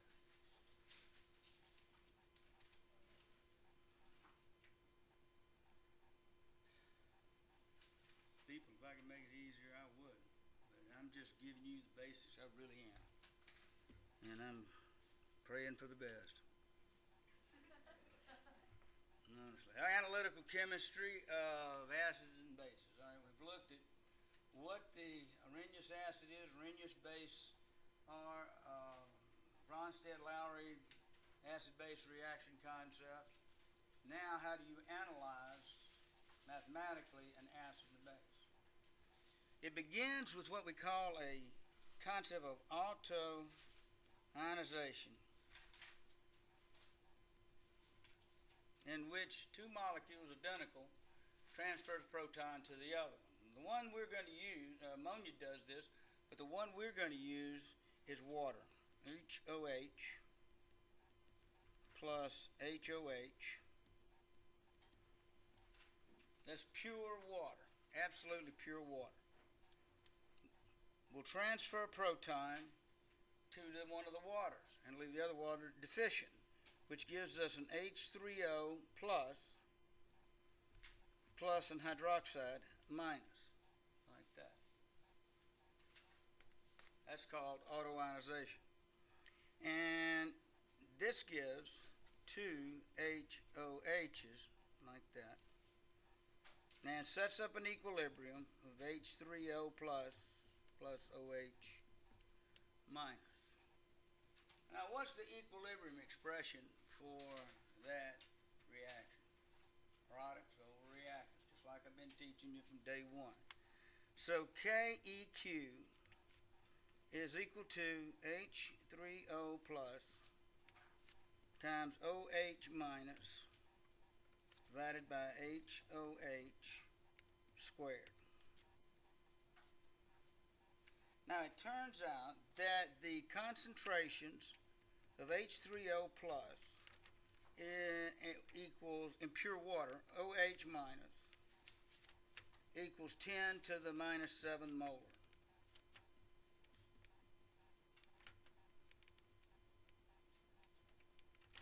At 25 degrees Celsius, standard thermodynamic conditions. The concentration of HOH squared is equal to infinity compared to the amounts of H and OH delivered into solution. So we assume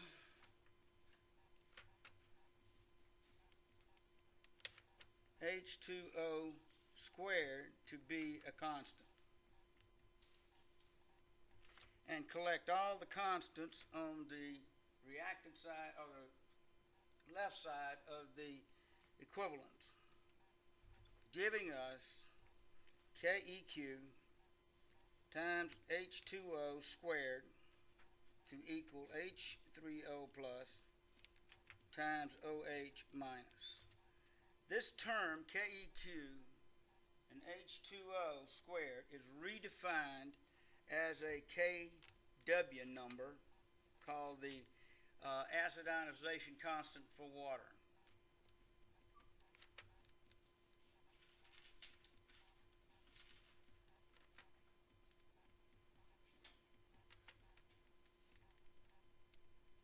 And from that, all the rest of analytical chemistry evolves. So now we have KW is equal to H3O plus times OH minus.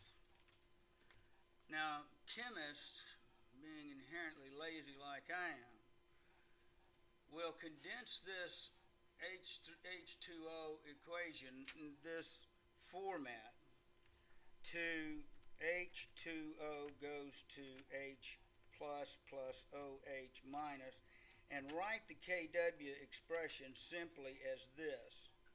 Now, hydrogen doesn't float around in solution by itself, you know that. But for purposes that we're going to be involved with, this is the form we're going to use and represents the most important formula that we can start with. Memorize it, the ionization product constant for water.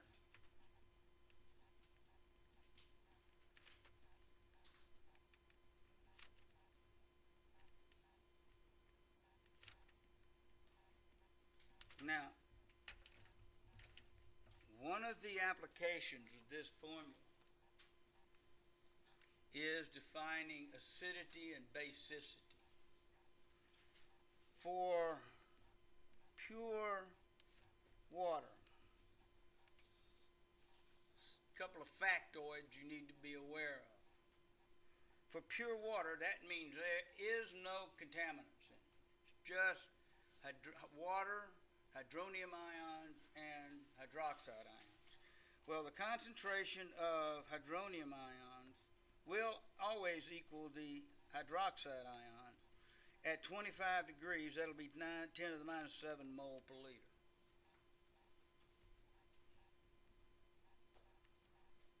Substituting these numbers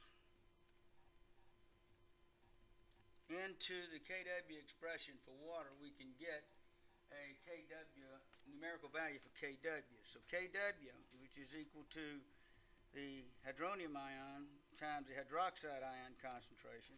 See, the denominator of water's gone. The only thing you need is H and OH. This is 10 to the minus 7 times 10 to the minus 7. 10 equals 10 to the minus 14 molar squared if you just got to have it. But typically, the calculations will not need the units. So we just write 1 times 10 to the minus 17. Now, the equation in this form is applied directly to strong but it's applied indirectly to weak acids and bases. Before we leave, I'll show you how that shakes out. Kw equals HOH minus is applied directly to strong acids and bases. Okay, we'll start there and show you what's going on. You're given a 0.25 mole per liter HCl aqueous solution. Calculate the hydroxide ion concentration at 25 degrees Celsius, just for argument.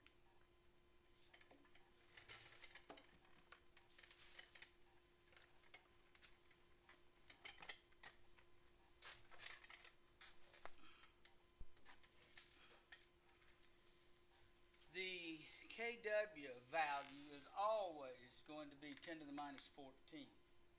So all you have to do is substitute the given value into the Kw expression, solve for the unknown, and that's the answer. So Kw equals hydronium ion concentration times hydroxide ion concentration, 1 times 10 to the minus 14 is equal to, we're looking for the OH minus concentration times 0.25 molar concentration. And we solve that for OH minus, and that's 1 times 10 to the minus 14 over 0.25, and everything's going to come out in moles per liter. And so now you're 1 to 10.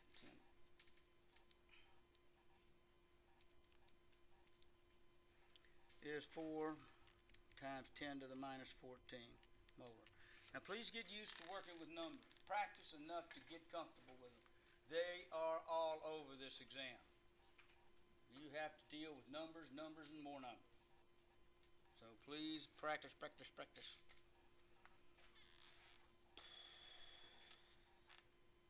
One interesting problem is calculate the hydroxide ion concentration for a 0.0015 molar barium hydroxide solution.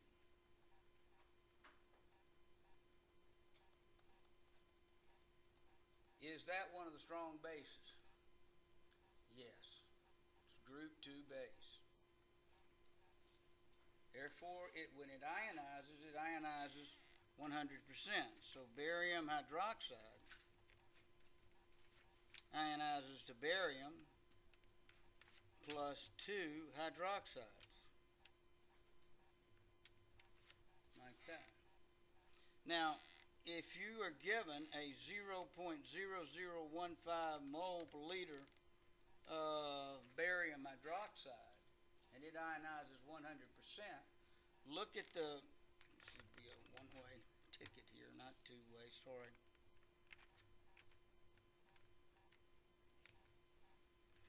This ionization will give you 0.0015 molar in barium, but the molecule will deliver twice as much hydroxide. So you have to double 0.0015 molar here.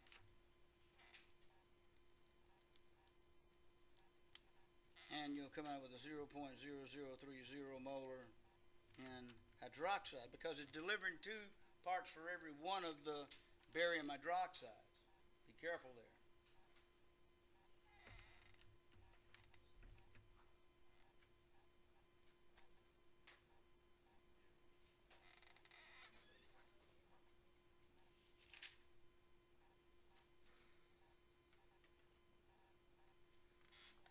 Now, in the idea of acids, bases, neutral, those kind of issues. We revolve around definitions of hydronium and hydroxide ion concentrations. Acid, neutral, and basic. And I think y'all appreciate this already. You already know, well, if I said pH is 7, that would probably ring a bell in your head. Neutral. Well, that is in essence 10 to the minus 7 hydronium ion, mole per liter of hydronium ions, and also 10 to the minus 7 mole per liter of hydroxide. So when we talk about neutral, we're talking about equal quantities of hydroxide and hydrogen. Is that always 10 to the minus 7? Only if it's standardized thermo conditions, 25 degrees Celsius. But whatever temperature you have, hydrogen and OH are going to be equal. Whatever the temperature. The problem on test uses that idea. Okay, but at 25 degrees Celsius, this will be 1 times 10 to the minus 7 mole per liter.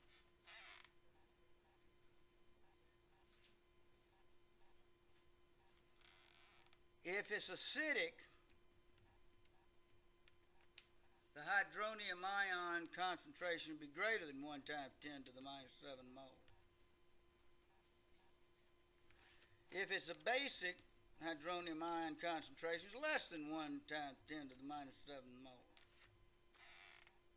Now, typically, acidity and basicity are defined in terms of the hydronium ion concentration being higher than the hydroxide.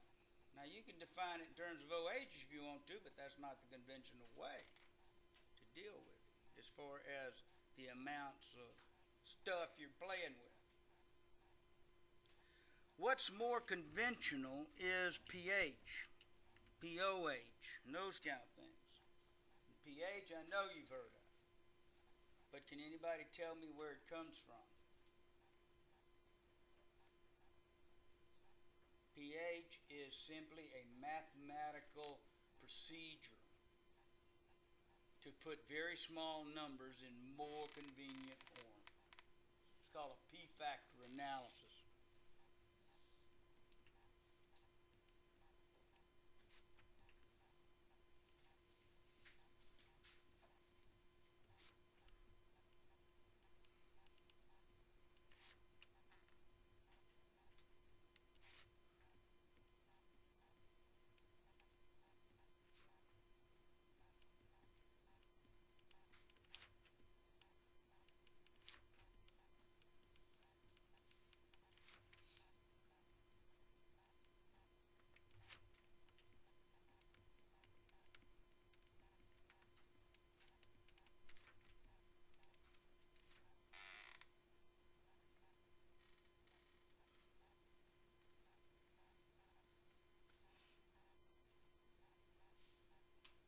Again, is called p-factor analysis. P-factor analysis is based upon lowercase p, capital X. Like if you were working with hydrogen, it'd be a lowercase p, capital H, because you were dealing with a hydronium ion. If you were going to work with OHs, it'd be a lowercase p, capital OH, because you were talking about the p-factor of the hydroxide. If you were working at p-factor for a equilibrium constant, be a lowercase p, capital K. You have pKa's, pKs, pKb's, pK, anything you want to fool with. But its primary function, mathematically, is to convert the number into something that is more convenient and has a form minus log of whatever that factor is. And in our case, concentration of hydrogen if it's pH, concentration of OH if it's POH, K number if it's pK. That's right. So, given the hydronium ion concentration to be 0.0025 molar, calculate pH.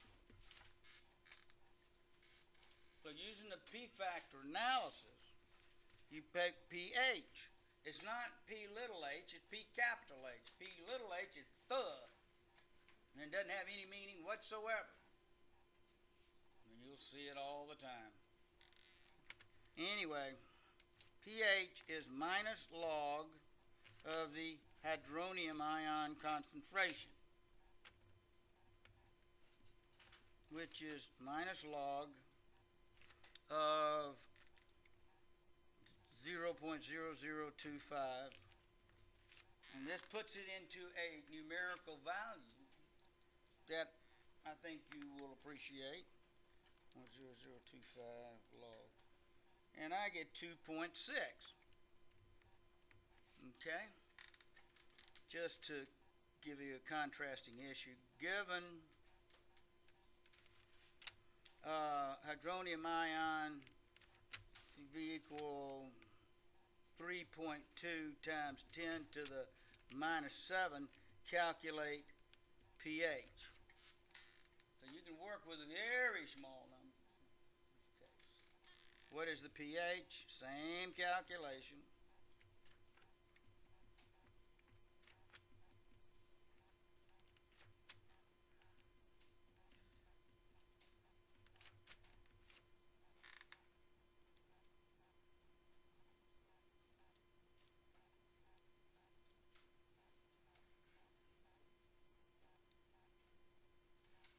That gives me 6.49. I was hoping for something bigger than 7. Do one just for grins. I'm trying to get it up in the basic.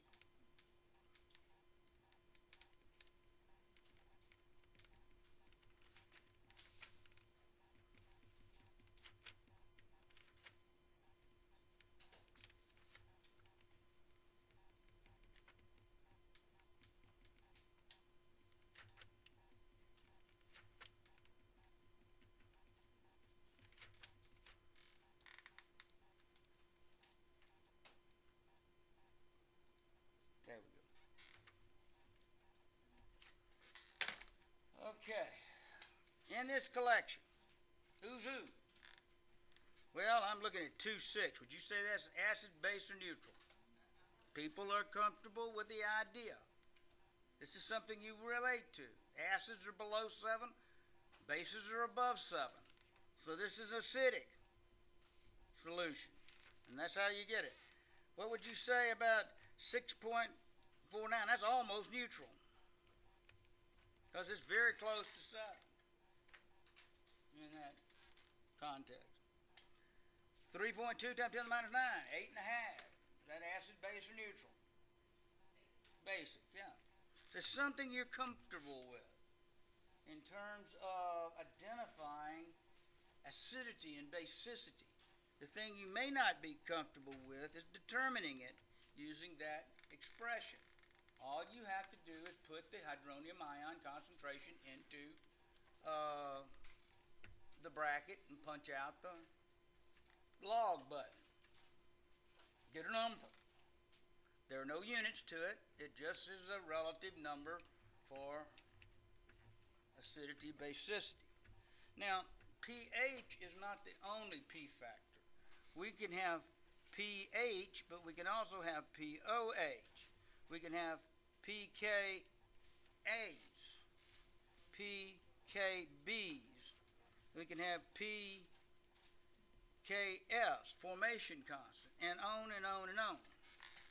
Now, again, the P factor analysis is exclusively a method for putting little numbers into a more digestible format. So on test day, you will be asked not just hydronium ion or pH values, but POHs and combinations of pK values and stuff, but that is more in the next exam, but you will still be facing them, and they're calculated in the same way.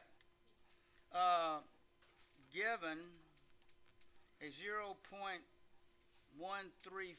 molar sodium let me go hydrogen. Let's stay in the acids. HClO4 aqueous solution. Calculate the POH. Calculate this. Let me give you kind of how it. Calculate the hydroxide. No, I'm going to be getting nastier than that. Wait a minute. Calculate hydrogen ion concentration, OH concentration, pH, and POH. So you start getting a bunch of things that you can dig out of that acid ionization issue. Okay? Now, when working problems like this, rule 1, please, if you hadn't listened all day, listen to this.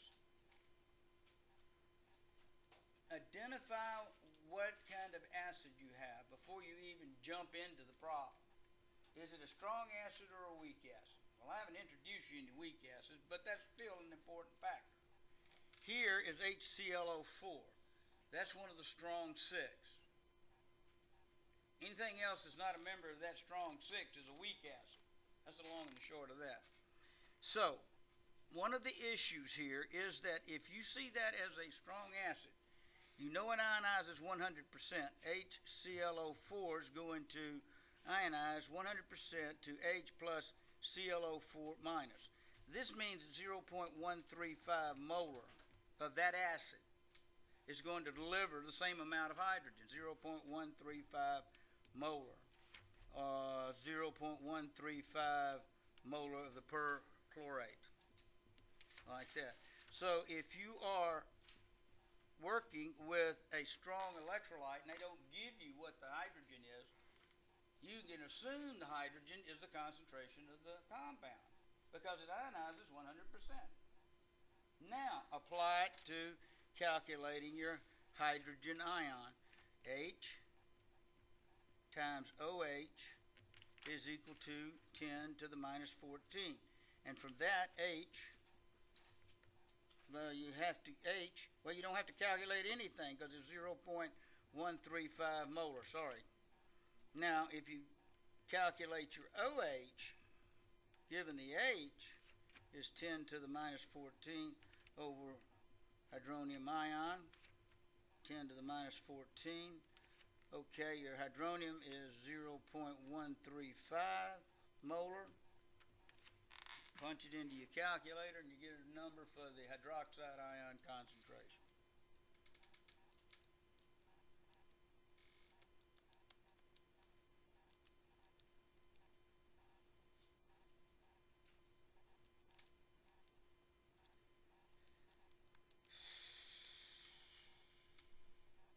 Seven 0.41 times 10 to the minus 17 mole per liter. Now be sure you look at your answer choice and see how many decimals they want you to carry it out on the answer choices. That dictates how much you have to round in your problem. I'm a long way from finishing too, so tighten your belt.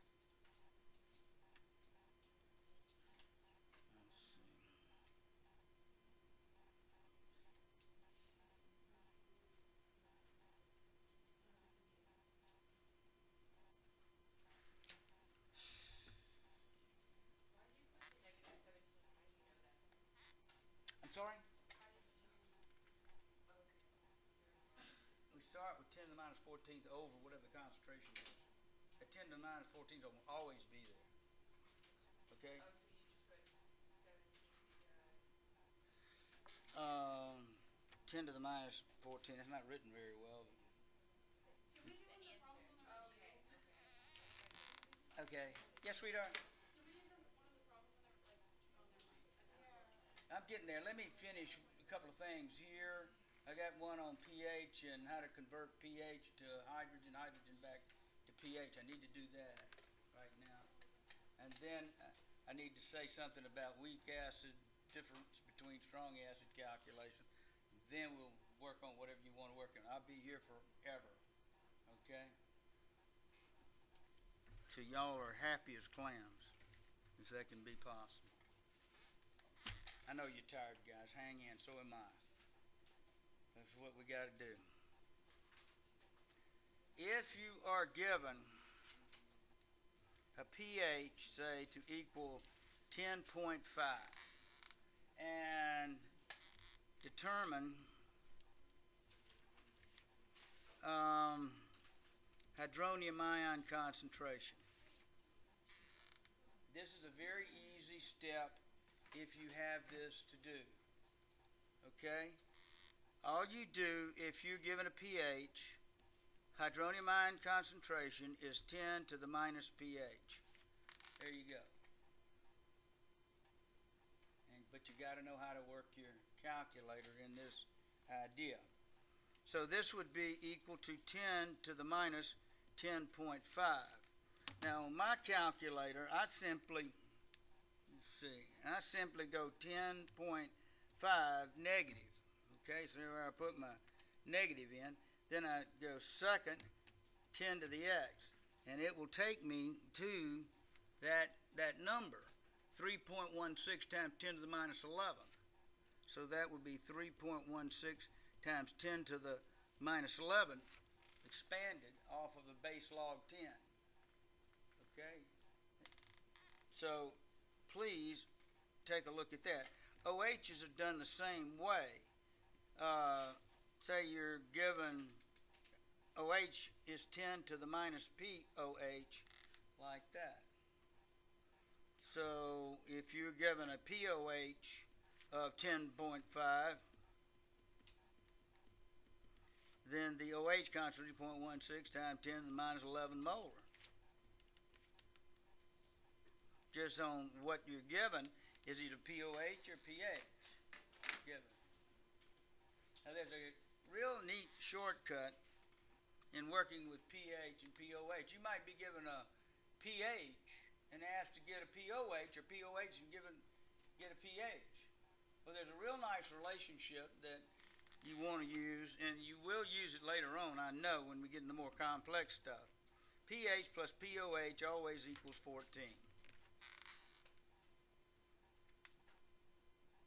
So if you're given a pH equals 7.25, then the POH is 14 minus 7.25. This is a real quick jump. You don't have to go back through and calculate hydronium ions, hydroxide ions, and then go back through the pH logarithmic factor. So it's 14 minus 7.25, 6.75 is your POH.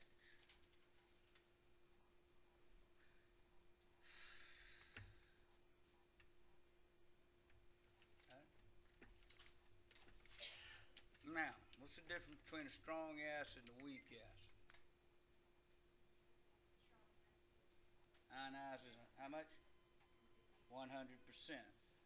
Weak acids do not ionize 100%.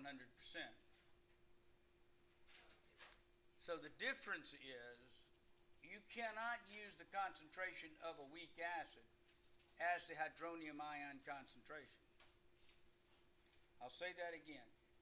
Given a weak acid, you cannot use the concentration of the weak acid as the absolute hydronium ion concentration. For 0.25 molar HCl, yeah, that's going to give you 0.25 molar hydronium ions and 0.25 molar and chloride ions for a strong acid. But if you have 0.25 molar in acetic acid, you do not have the amount of hydronium ion out of that. You have to apply a special formula to get the hydronium ion, and then you can go back to the acid ionization of water equation. To calculate H plus of a weak acid. How do I know it's a weak acid? It's not a member of that six, right? Any way you look at it. HCl, HBr, HI, HNO3, HClO4, and H2SO4. Okay. To calculate the hydronium ion of a weak acid, use H to equal the square root of Ka for that weak acid times whatever the concentration, molar concentration of the acid is.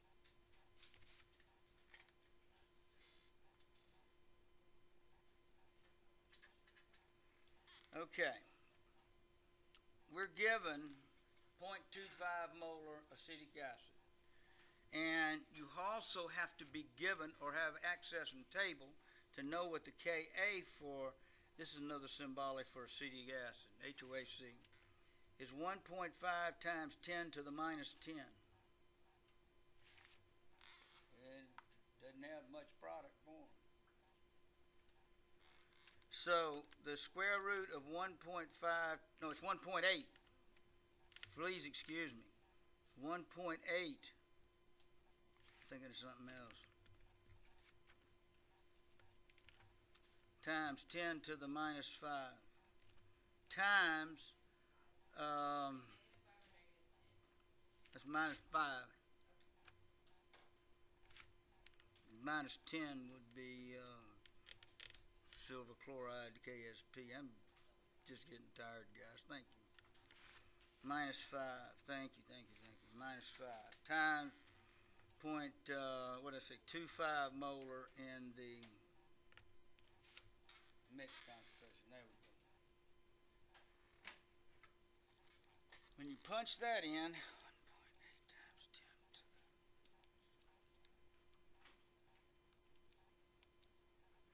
the square root of it. Second. I'm going to get a hydronium ion concentration 2.12 times 10 to the minus 3 molar and H3O plus ions. But see, you had 0.25 molar in the acid going in. Now, importance of this is the second question. What's the pH of this solution? You can't use pH of 0.25. You have to use the pH of the hydrogen ion concentration. So it's minus log of the hydronium ion concentration, which is a minus log of the 2.12 times 10 to the minus 3.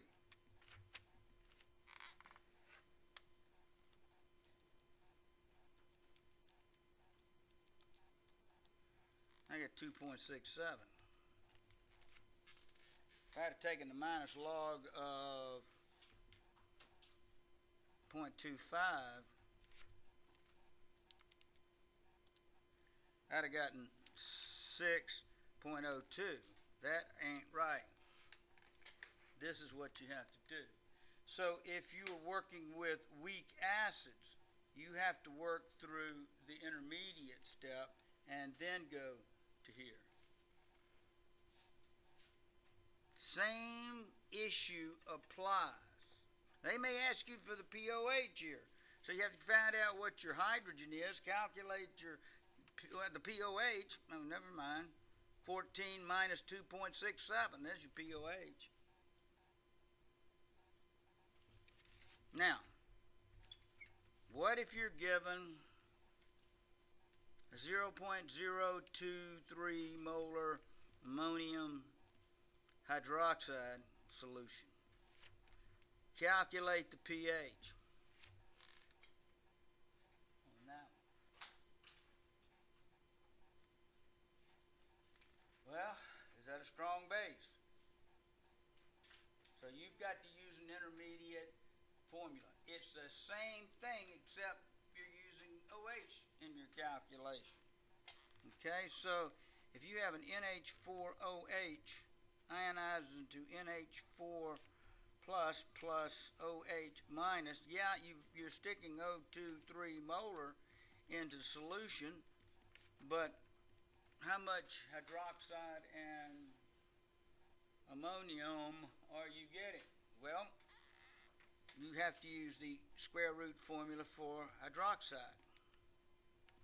Kb value times the base concentration, like this, and the Kb, which is a given. I give all constants and values. You don't have to memorize a bunch of numbers that you could look up anyway.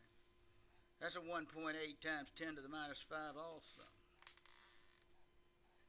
So you plug into that expression is 0.023 times 1.8 times 10 to the minus 5 square root, and that's in moles per liter. So that will give you your hydroxide ion concentration.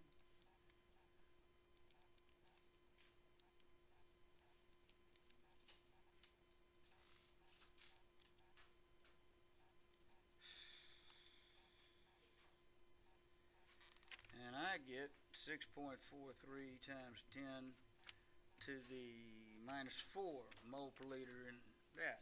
Then if I want the POH,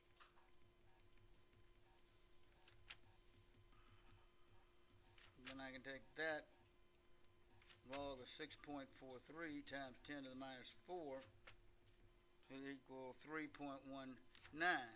And then after that, I can get the pH easy enough. 14 minus POH, 14 minus 3.19,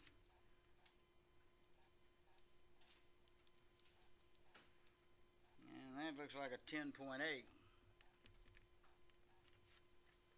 But that's what they're asking. So the analytical chemistry on all this stuff really revolves around your KW expression and how to know to use it. You go to that. If you're working with strong acids, you can go directly to that and calculate hydrogen, OH, and pH. If you're working with weak acids, your hydronium ion concentration will be square root of Ka onto the acid concentration given. Then go to Kw equals H times OH. If you have weak bases, you're looking for hydroxides, that's a Kb value. These K values have to be given, so don't worry about that. A base, which gives you, then you can go into your hydronium ions and hydroxide and calculate one or the other. But you have to stick this formula in the middle of everything if you have the weak side. If you have the strong side, you can just go straight to that equation. But you have to calculate your hydrogen hydroxide and then drop back and use the Kw expression. One other problem that you're going to have, I got one problem like this on there. 200 milliliters of 0.25 molar HCl is mixed with 300 milliliters of 0.35 molar NaOH. Calculate the pH of the solution mix. This is going to take me an extra 5 minutes, so hope y'all didn't have plans. Okay, I'm sorry about that. We hadn't taken a break, I'd have got there. This is a metathesis double replacement acid-base reaction, and you want to convert it to moles and find out who's in excess. Once you find the excess, then you can find out what the pH and acidity is.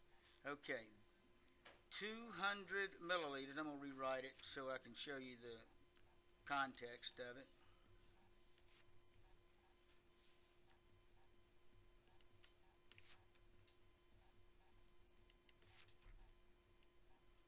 Okay.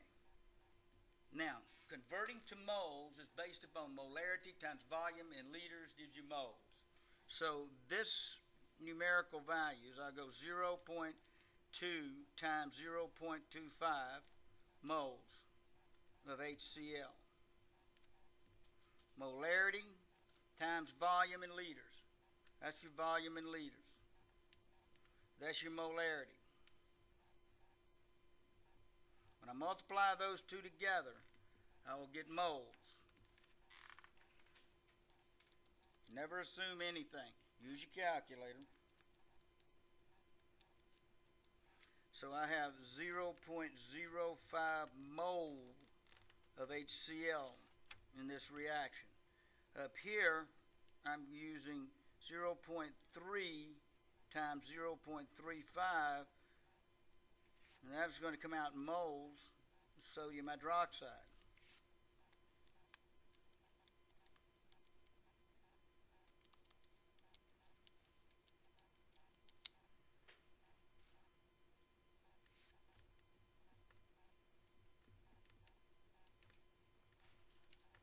Did I get that right?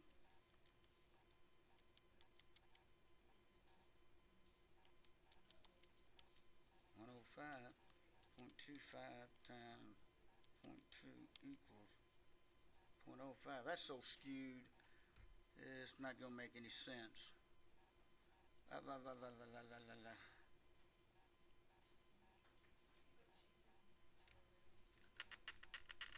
Change this to 1.5. Hell, anybody on the planet can tell that's going to be a basic solution. The ones on the problems, you can't really tell until you work through them. Okay, what's 0.3 times 0.15 equals? There you go. 0.45 mole. That's a little less skewed. Not off the chart. Now, if you have 0.05 mole HCl against 0.05 sodium hydroxide, who's the limiting reagent? Ain't the acid. Base. Because it'll go away first. The limiting reagent goes away first. This is a one-to-one reaction.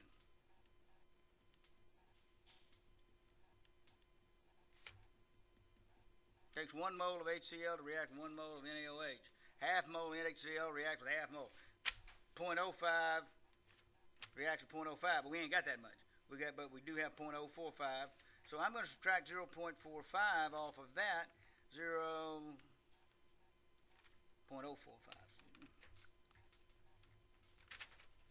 Find out how much I got left. Minus 0.045 mole HCl used. Let's see, that's how much it's going to react. I got a real hell. I'll show you that after exam. This is 0.05 minus 0.045. 0.005. So 0.005 mole HCl remaining in excess. Do we have any NaOH left? No.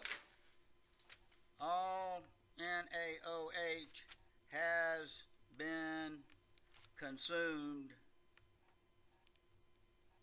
So we don't even have to worry about NaOH anymore. But this 0.005 mole of HCl, we do. What is its concentration? Remember, moles and molarity are two different animals. The concentration of your HCl, nu, is 0.005 mole in whatever the mix is. We mixed 200 and 300 milliliters. A 0.5 liter, 0.005 liter.